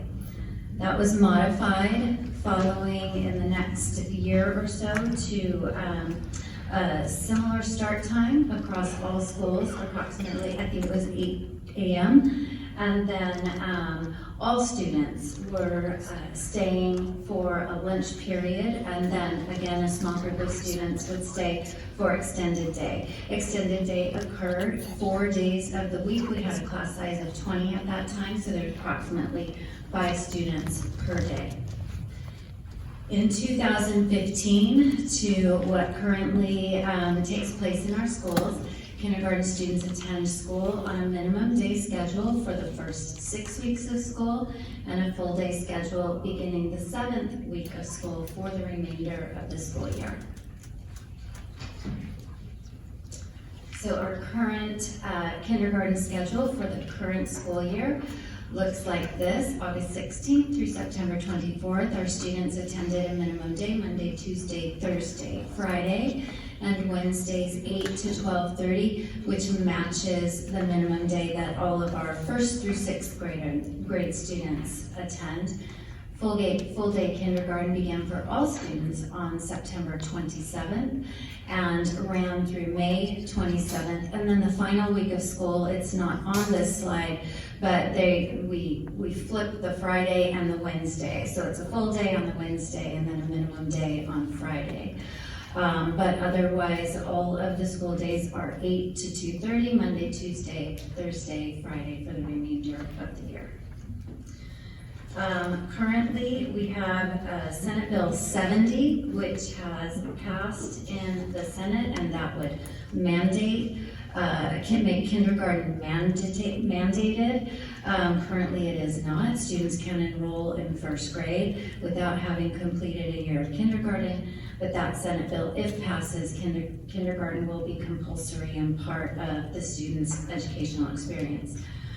We also have another Assembly Bill 1973, and that Assembly Bill would require full-day kindergarten at all schools in California.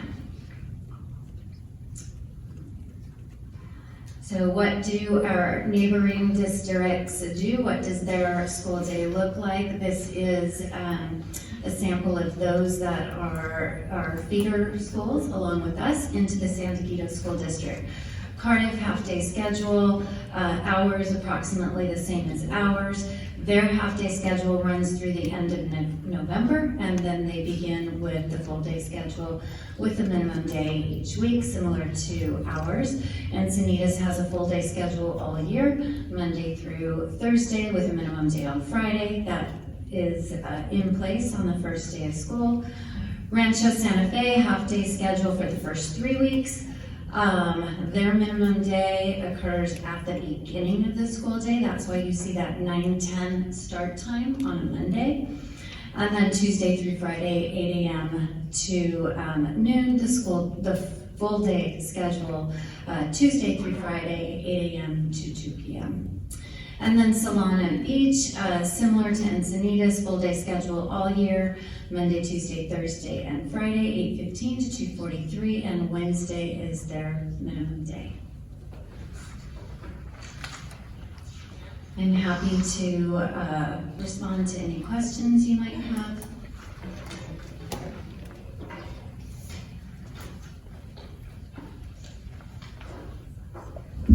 Thanks, Charlene.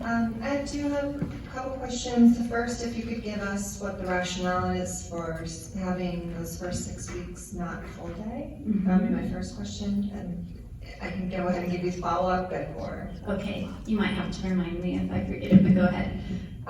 What percentage of kindergartners attend after-school care at all our sites those first 6 weeks? Okay, I don't have the answer to that question, but I can certainly get that information for you. And the first question was the rationale. When we moved from a half day with extended day, once a week for each student, I met with every kindergarten team at every school site and got input from kindergarten teachers across the district.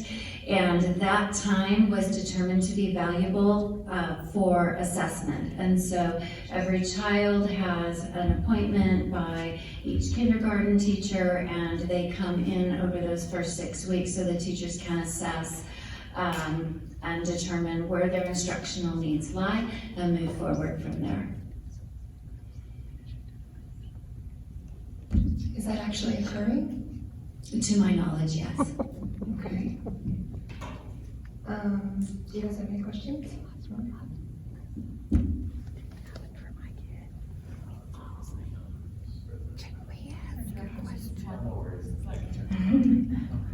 Okay, thank you.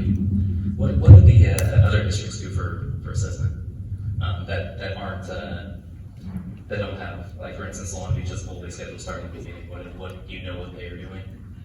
I don't. With regards to assessments.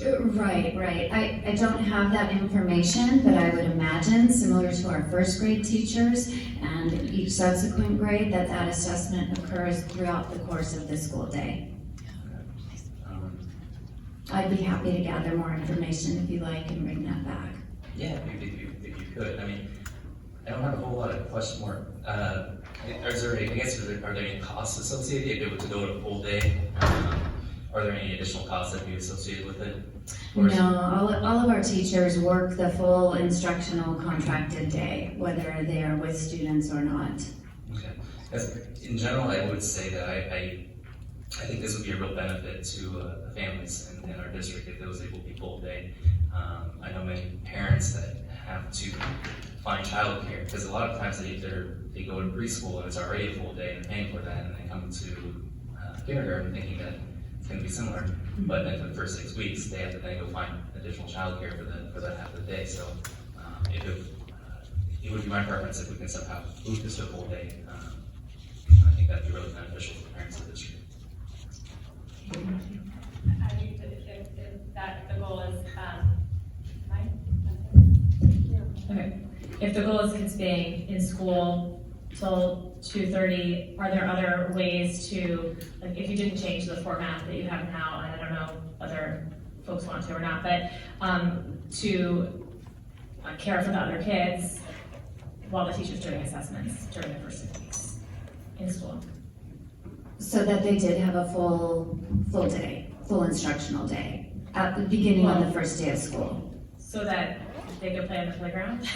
I don't know, do whatever kids do in aftercare during the time when they're not getting assessed, like if they're in a visit day when they're not getting assessed. I'm just exploring what are the ways to address the parent concerns about just where the child is and the assessment needs. Mm-hmm. We certainly could look at what options would be so that that could occur and students could have a full day of school. Yes, we can certainly look at that.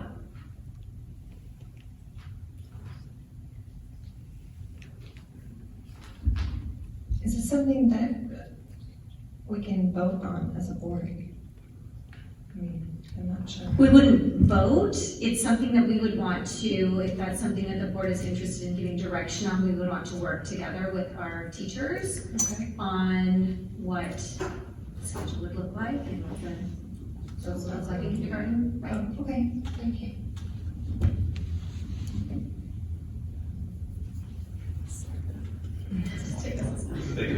Yeah. I'll let you know. If this was something to be, that we would be interested in, when would be the earliest that, could this possibly be implemented this year, or is it something that we're thinking about in the future?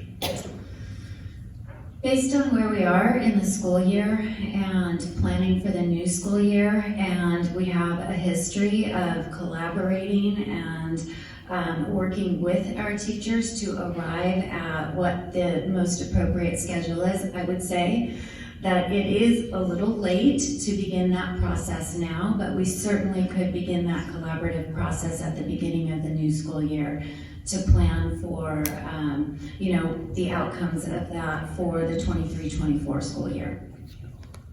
And then, is this something that you guys would kind of work with first, and then if it's something that want to be implemented, then come back, and does it need approval or kind of thing like that, or how would the process look like? It doesn't need approval, but we would want to make sure that we're working with our teachers and figuring out what several of the questions have been brought up tonight about what are the options if we need time for the assessment to happen, what are potential options we could be looking at, what's the teacher's view and input on that. We definitely want to get that. Great. Yeah. So that, for me, I would love to be able to get some feedback from the teachers, see where they're at with it, whether we need to do assessments or how that looks, and then if you can give us another update on what it looks like.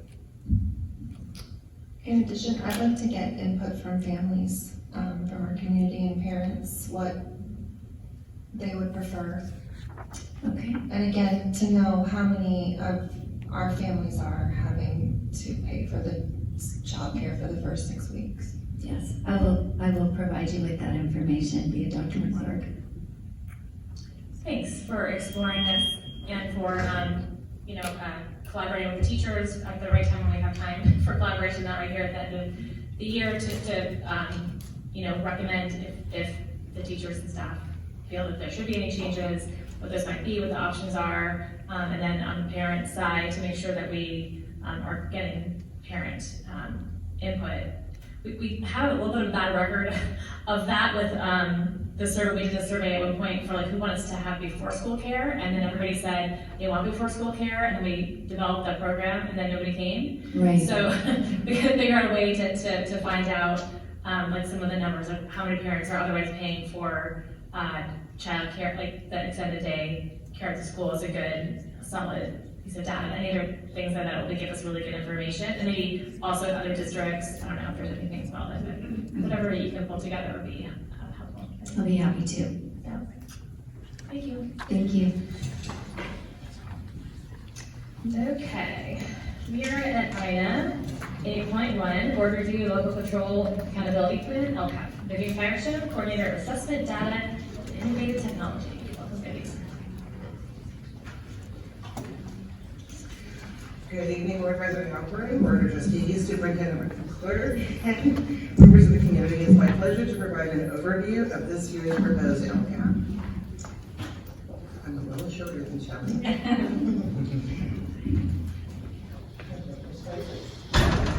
As you know, our district does have a robust strategic plan in District Design 2022. This plan articulates DMUSD's vision, mission, and long-term objectives. Each year, priority actions related to long-term objectives are selected following feedback from stakeholders, including our parents and district staff. In addition to this plan, the district is required to develop a local control accountability plan, or LCAP.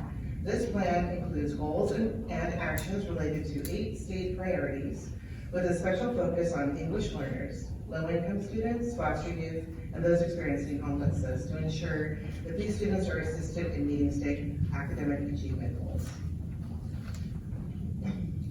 The LCAP must address all 8 state priorities, which fall into these 3 categories, including conditions of learning, engagement of students and families, and student outcomes. The current 3-year plan was developed and approved last year, 2021-2022 this year. It was the first year of this plan, and it will continue for the next 2 school years. Many of the LCAP actions will continue over the life of the plan. The plan is, though, reviewed annually to determine if refinement of existing actions is needed or if there is a need for additional actions. Any new actions or refinements are informed through input from many sources, which include an analysis of student assessment data and also observational data gathered through school visits by district and site leadership. We also use data collected through surveys completed by parents, our staff, students, and other community members. In addition, we use information gathered through staff and student focus groups. Tonight, we will focus on the responses to our spring survey. We had over 820 respondents to the survey. The first question in our spring survey connected to the academic goal in our LCAP and asked, when you think about the academic needs of all students, what is the most important for our district to think about as we plan for the future?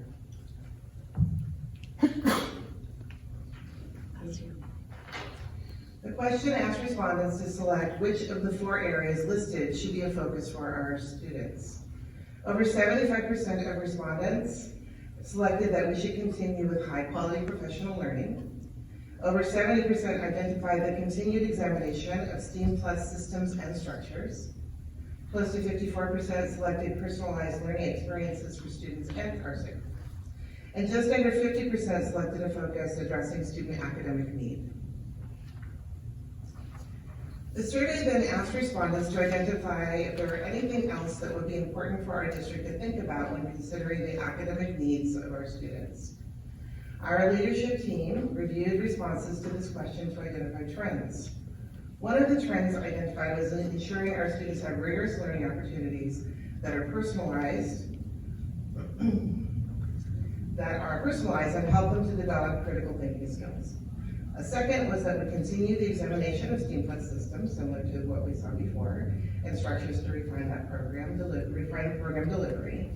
There was also a call for choice in the STEAM Plus program, especially for our older students. The third trend identified was that our district ensures that our students receive social emotional learning and support, in addition to the high-quality academic program that they are receiving. The second question in the survey focused on the social and emotional well-being of students and their school community. When looking at the results of this question, 84.7% of the respondents selected supporting students' social, emotional, and behavioral development. Close to 62% wanted to focus on appropriate mental health interventions. Over 53% wanted continued implementation of a diversity, equity, and inclusion program. And just over 51% wanted to be provided, support to be provided for students and their families in the responsible use of technology devices and software, the internet, and social media. Finally, just over 45% wanted to see student engagement with industry experts with real-world connections as part of the extraordinary school experience. Participants were asked to share what else is important for our district to think about in regards to the social and emotional development of all students, and 3 trends emerged.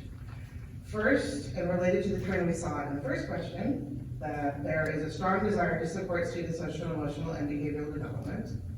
There was continued support for ensuring students are receiving appropriate mental health support for all of our school sites. Respondents were especially pleased with the counselors that we have at each of our school sites.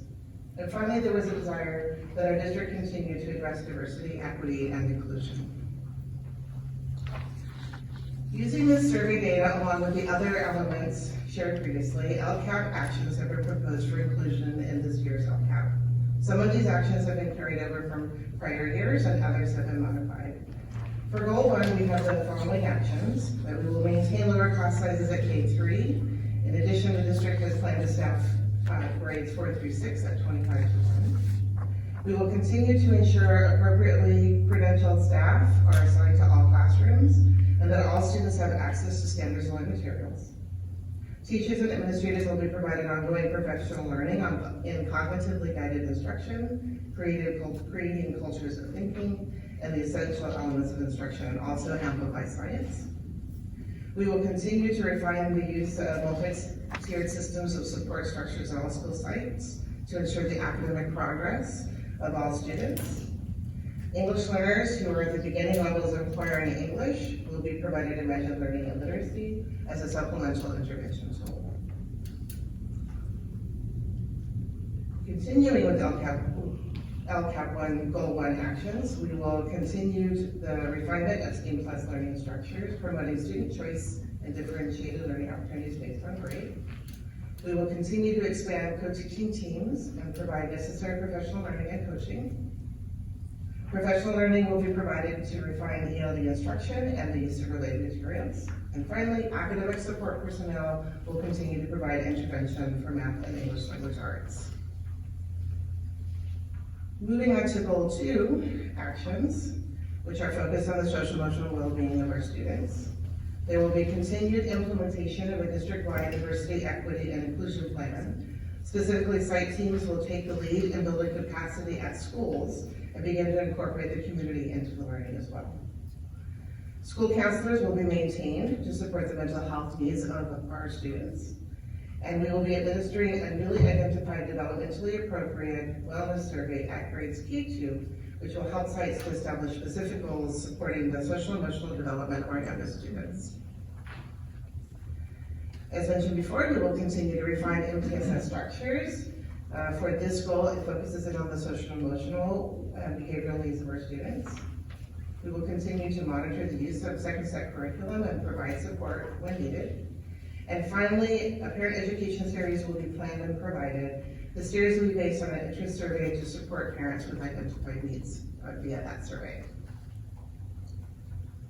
So with that, I just wanted to share the next steps that will occur with tonight is our public hearing. There will be an invitation to our community to provide feedback on the proposed plan. That invitation will be on our website beginning tomorrow morning, and will also be emailed to our parents tomorrow morning. The results of this survey will be used to inform any needed revisions.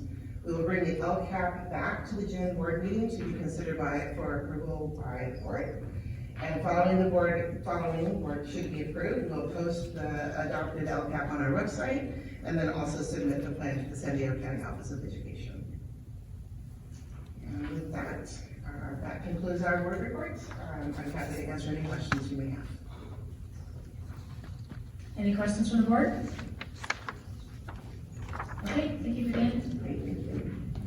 9.1 is board report facilities update with Chris Almond, Assistant Superintendent of Business Services.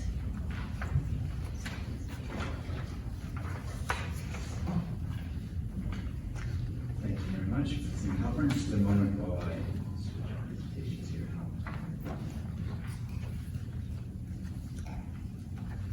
All right.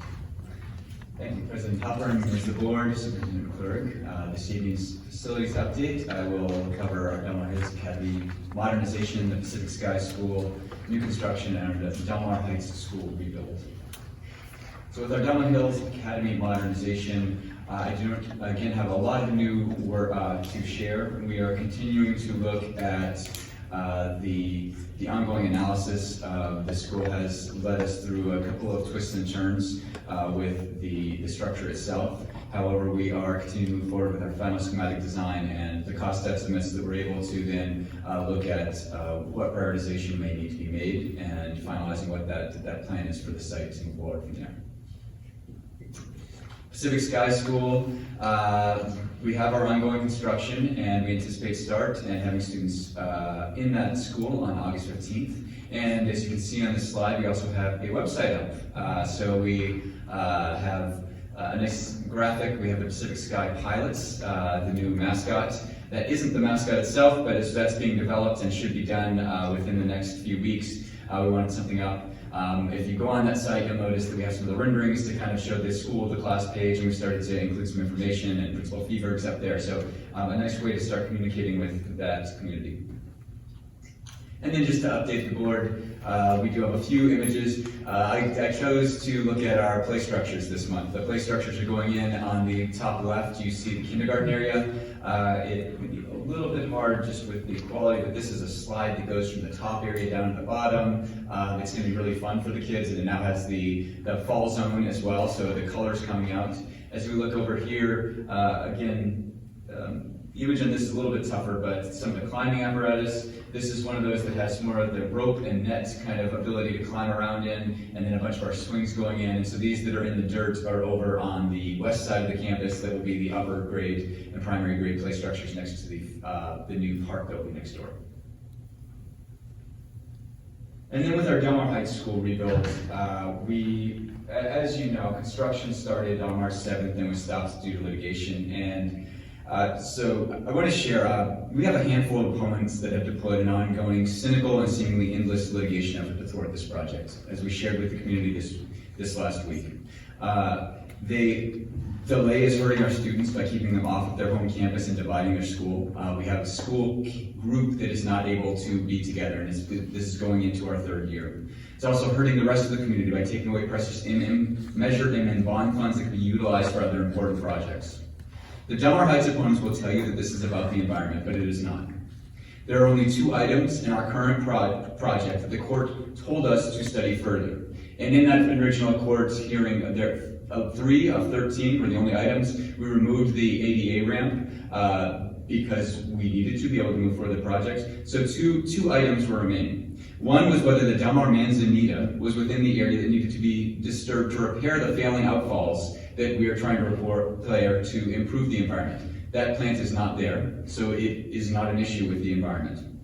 Construction noise was the other item, which we mitigated to the nth degree through our process, and with the demolition, the main construction noise is no longer an issue. So that is no longer an issue. To continue saying this is about the environment is an excuse to try to stop the project. To bring up fire danger that was already studied and found to be less than significant by the court is an excuse to try to stop the project. The issues related to fire danger were considered by the district, the judge, the city's planning commission, and the city council, all of whom considered the issue to have been adequately addressed by the district's project, with one member of the planning commission saying that it was a dramatic improvement. The San Diego Planning Commission saw right through Save the Field and stated that this was a weaponization of CEQA. This is not about CEQA. It is about people wanting to stop the district from building on a part of the campus that their houses overlook.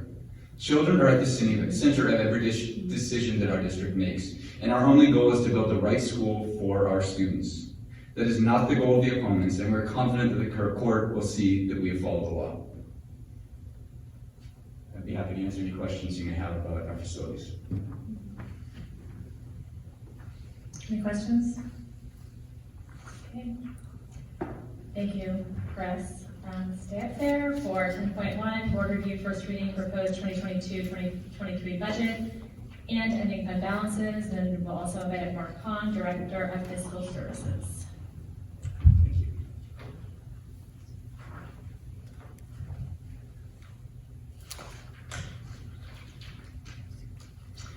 Thank you again, President Halpern and members of the board, Dr. McClurg. This evening we will be reviewing the 21-22 general fund estimated actuals and updating.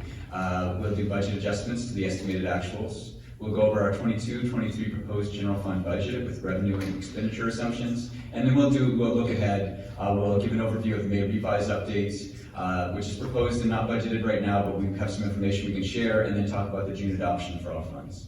So again, I have Mark with me, but I will start us off with our general fund estimated actuals.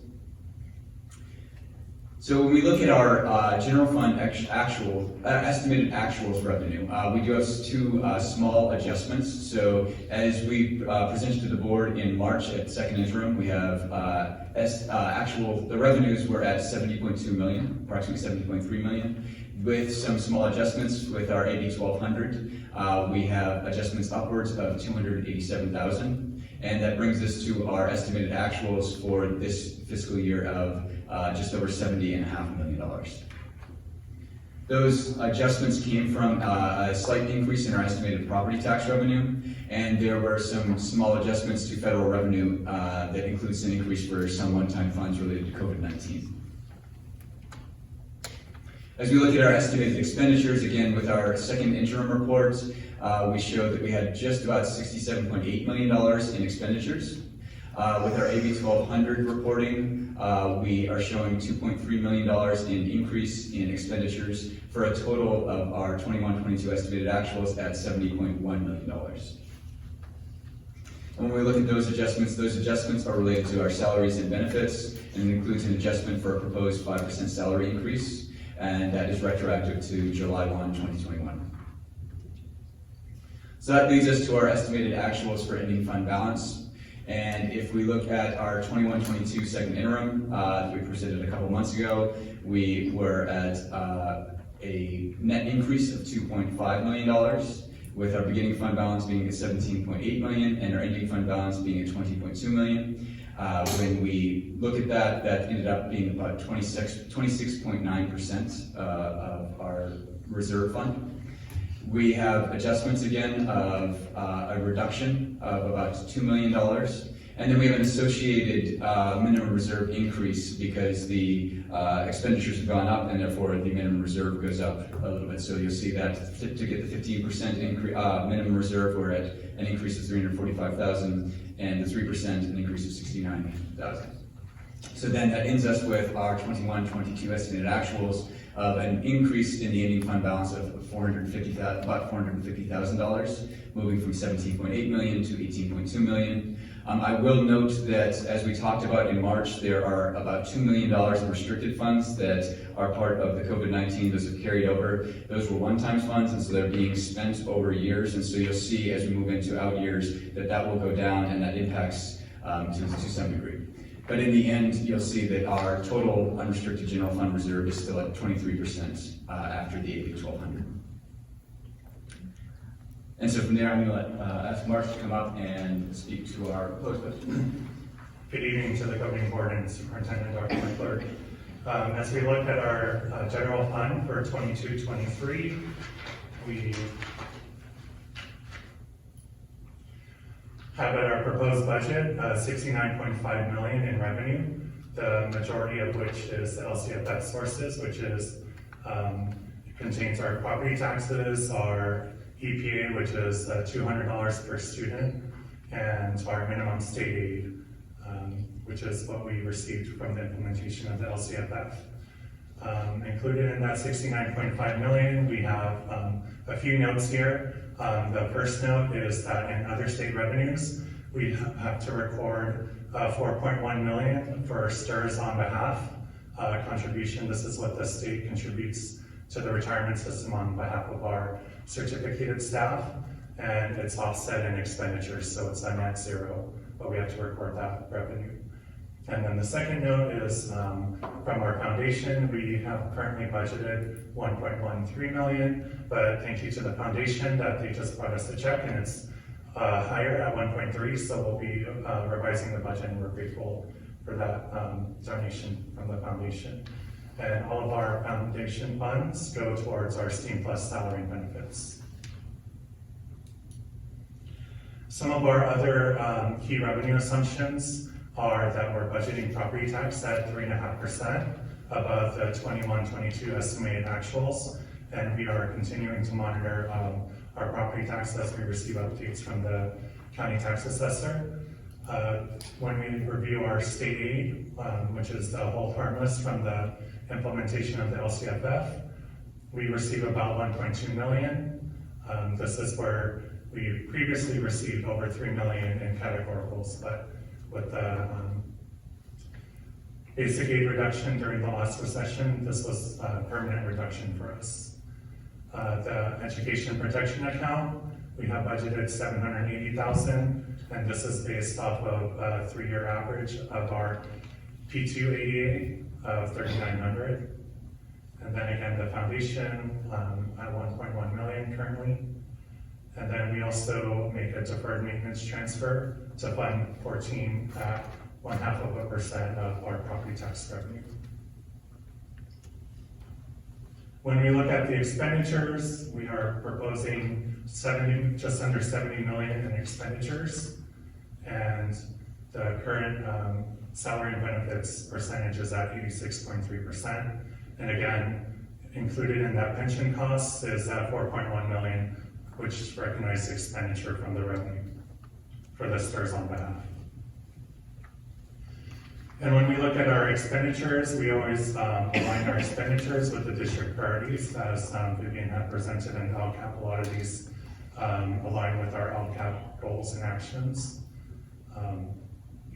We have proposed a 5% salary increase in addition to a $1,500 increase to the health cap from 11,000 to 12,500.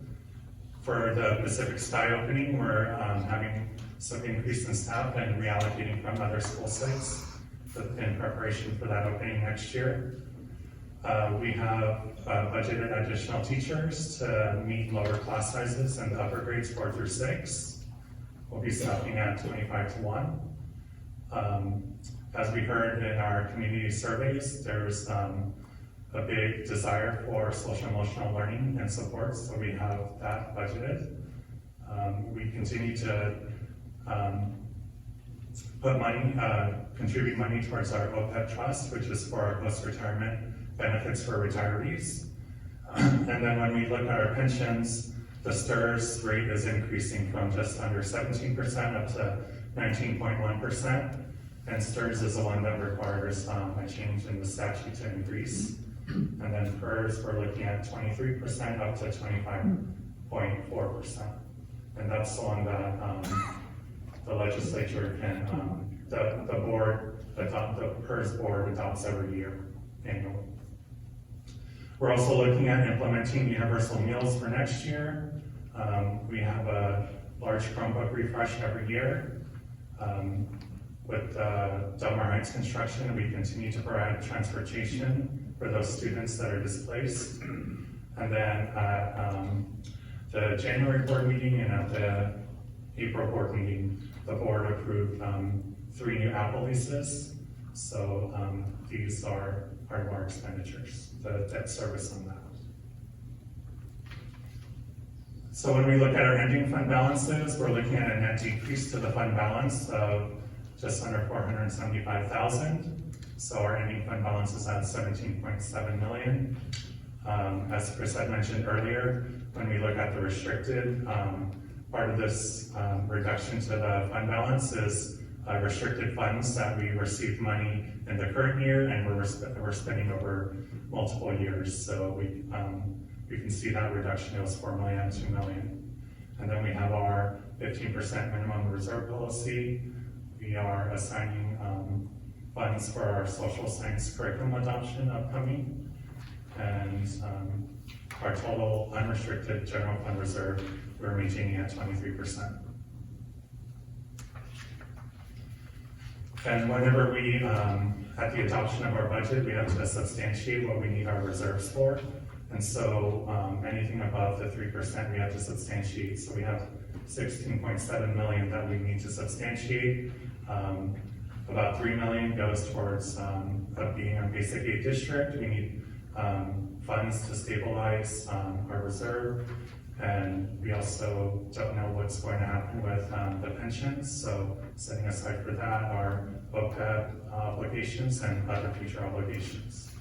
And then we also have our 15% at 10.5, our curriculum adoption, and 2.5 million in Fund 17 for the Civics High School Operations Reserve.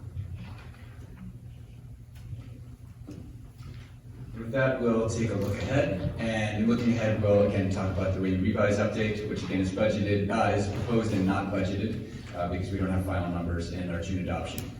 When we look at the May revise, we have universal meals. There's an increase in per meal funding, so we'll be monitoring that to see what that ends up at. That could be a benefit to the district in looking at what is the contribution that we need to make to the cafeteria fund. So we'll monitor that closely.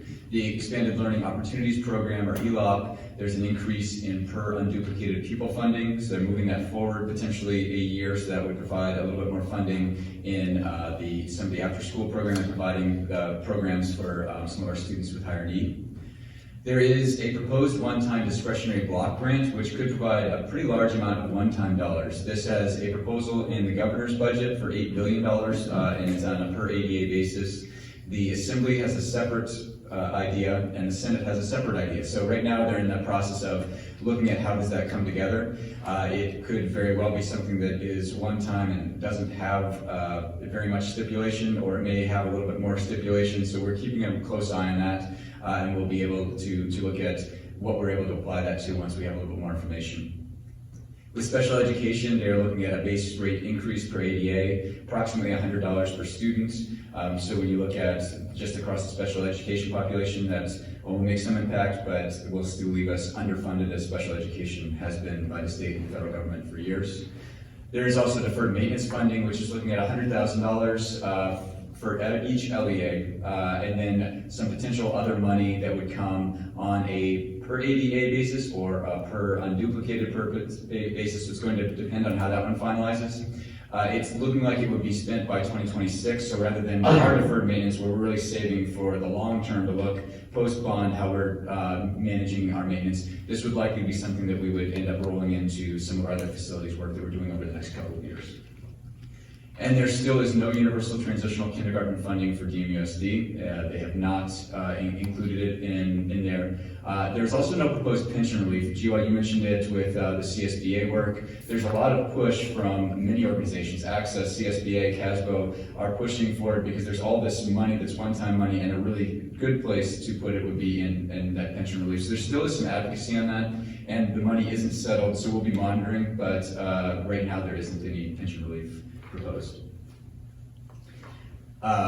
When we look at our June adoption for all funds, so the legislature has a June 15th deadline to send a final budget to the governor for signature. There's a lot of talk when you listen in on the May revise about Assembly and Senate trying to come together because the governor's in a pretty strong political position to try to be able to get some of what they want. So we would expect that to get to them fairly soon, but that doesn't mean that it'll be finalized on June 15th. So we may not have final things by our next board meeting, but we will be bringing the district's general fund multi-year projection and all our district funds to our June 22nd board meeting next month.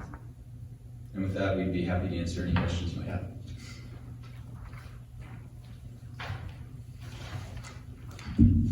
So I had a question on the property tax projections, because they've been going down for year after year after year due to the build out in the community. Now, there's no more build out.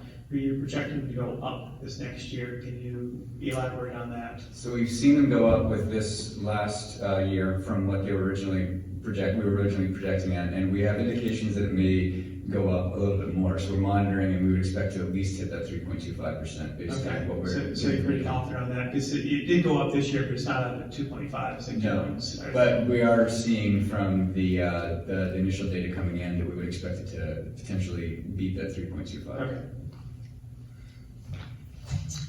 And another question, the cafeteria fund that we have, now that there is no, I don't know, it's all being paid by us, not, can we eliminate the cafeteria fund?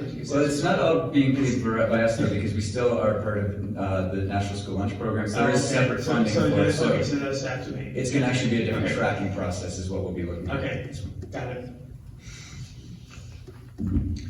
Okay, any questions? Okay, thank you. And then, Chris, the next item, 10.2, board approval, disclosure of collective bargaining agreement and proposed salary schedules. So with Assembly Bill 1200 requires LEAs to publicly disclose the provisions of all the collective bargaining agreements. And we have a disclosure here that provides the board with the disclosure of the collective bargaining agreements that gives data on the agreement itself, the updated salary schedules, and then an oversight letter from the County Office of Education. In the end, it is stipulated that the chief business official, myself, officer, and superintendent can state that we will be able to, with this agreement, be able to maintain our funding and be able to absorb this cost over the length of the agreement. And so this shows the agreement, the disclosure, and we are making the statement that we will be able to, that this will be something that does not break the bank for the district.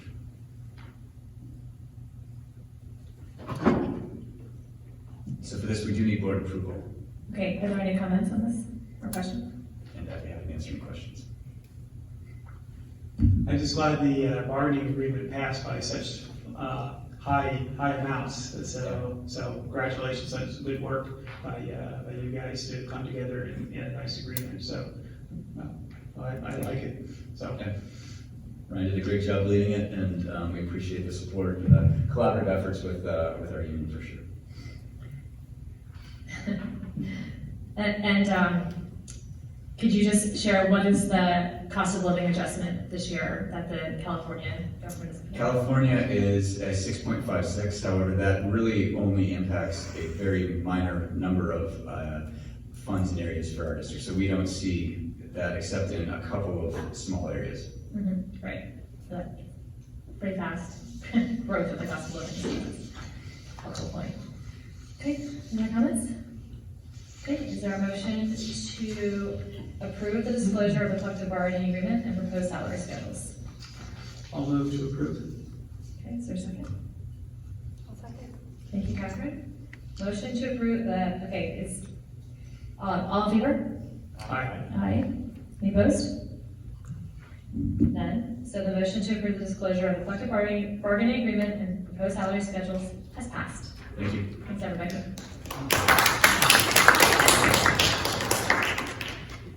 $11.1 is board approval modification. Sorry. Board approval modifications to the collective bargaining agreement between the Del Mar Teachers Association and the Del Mar Union School District. Ryan Stanley.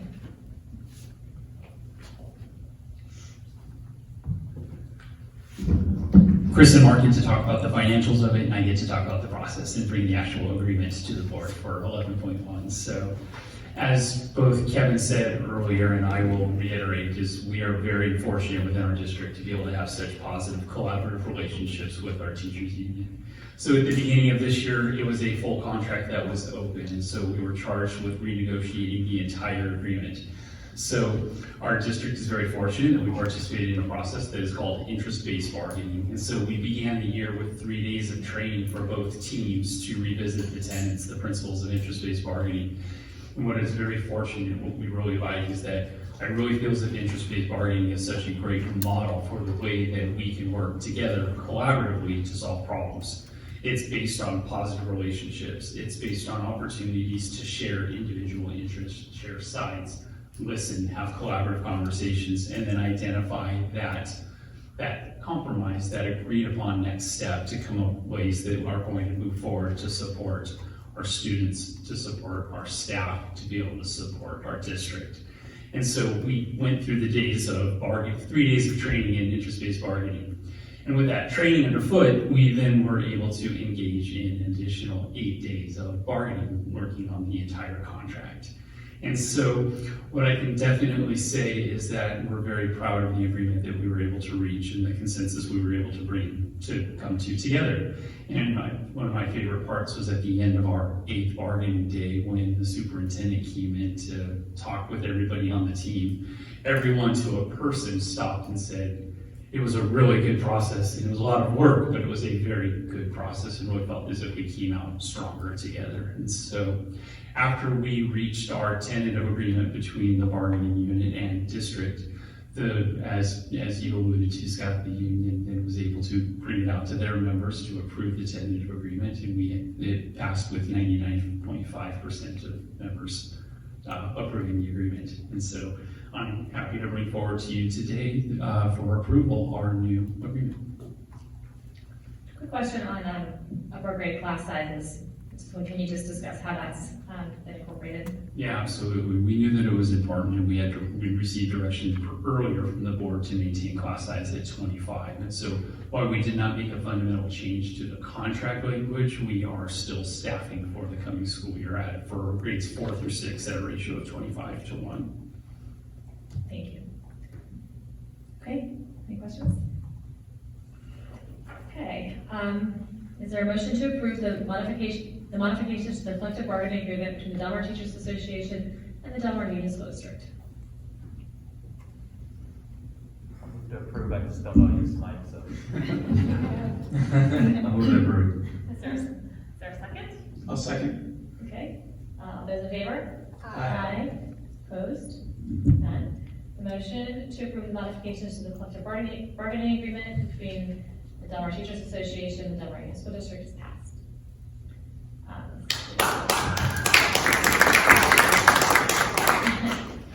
11.2 is board approval declaration of need for fully qualified educators 2022-23 school year. Yes, this one doesn't exactly roll off of the tongue. And No, so, it really doesn't. So as a district, we're very fortunate to be able to attract, to recruit, to be able to retain highly qualified teachers. But there are times that we are experiencing some of our hard to fill positions. There might be difficulty attracting folks with the appropriate credentials.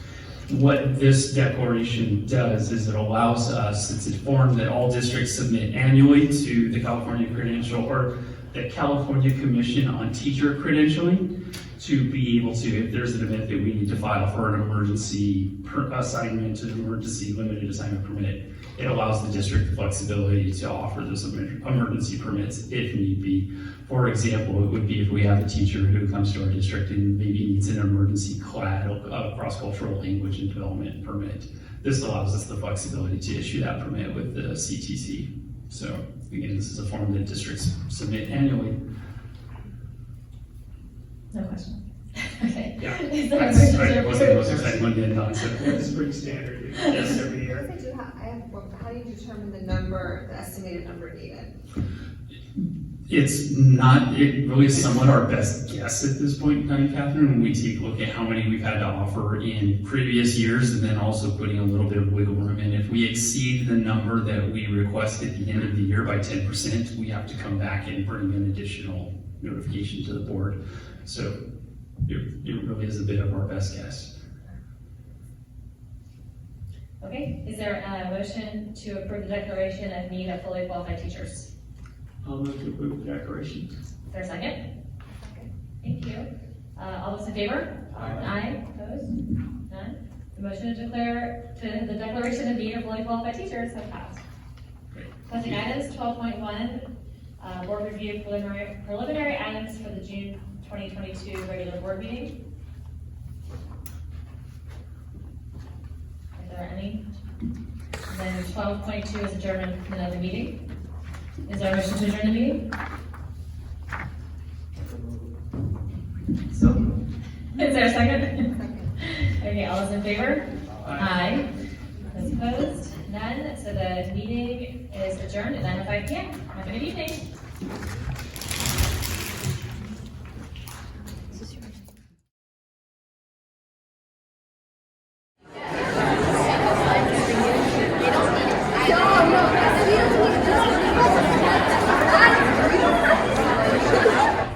With disabilities consists of the only 2 Black students in the 6th grade at Ashley Falls, 2 Asian students, a Jewish student, and Natalie's son, who's supposed to be 100% in gen ed. Further, many other Ashley Falls students with disabilities comparable to Natalie's sons are provided with accommodations that allow them to be included 100% in gen ed. In addition, Del Mar Union appears to be retaliating because Natalie complains that Dr. McClurg's son and Ashley Falls teacher Amy Graham's son, both in 6th grade at Ashley Falls School, bullied her son. Following Natalie's complaints and her speaking at board meetings, Ashley Falls teacher Caitlin Fallon McKnight and Director of Special Education Nadine Schick filed for temporary restraining orders against Natalie. Then Del Mar Union's questionable attorney, Daniel Shinoff, had the restraining order case moved from Department 61 to Judge Richard S. Whitney. Coincidentally, it seems that Judge Whitney and his wife have a personal relationship with Ashley Falls teacher Amy Graham and her husband.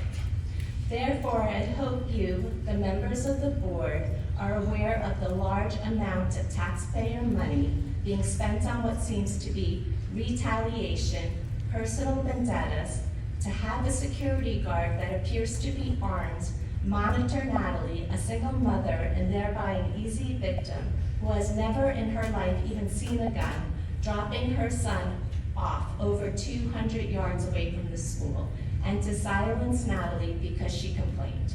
Moreover, as I attended the hearings and heard the testimonies, including the contradicting testimonies of Del Mar Union school officials that seemed to twist the truth about Natalie, trying to attend a parent-teacher meeting because she didn't know that Miss Fallon McKnight canceled the meeting, I hope you, the members of the board, will act to review the transcripts and evidence, including the IEP report. Thank you. You have 15 seconds to conclude. Okay.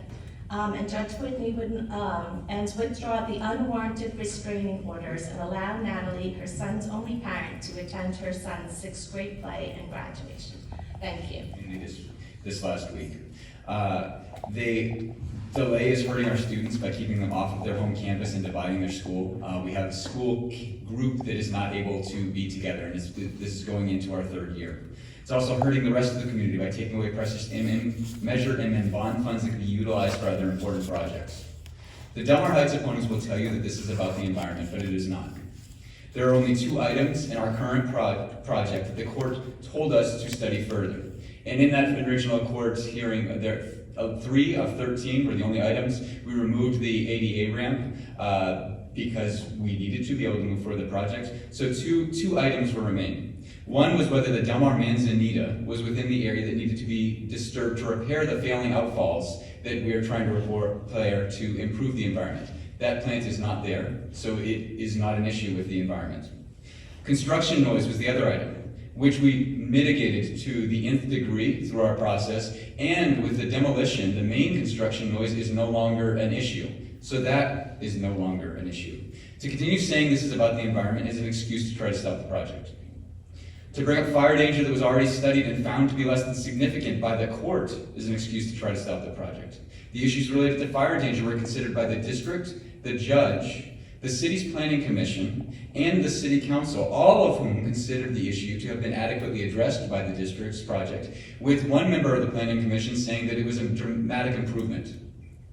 The San Diego Planning Commission saw right through Save the Field and stated that this was a weaponization of CEQA. This is not about CEQA. It is about people wanting to stop the district from building on a part of the campus that their houses overlook.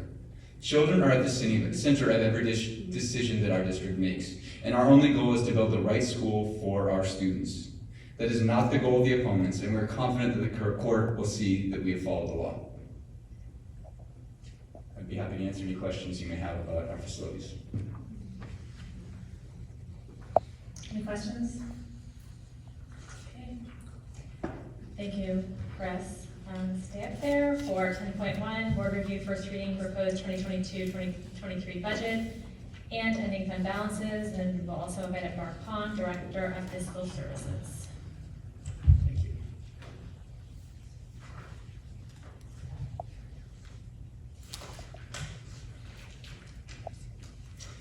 Thank you again, President Halpern and members of the board, Dr. McClurg.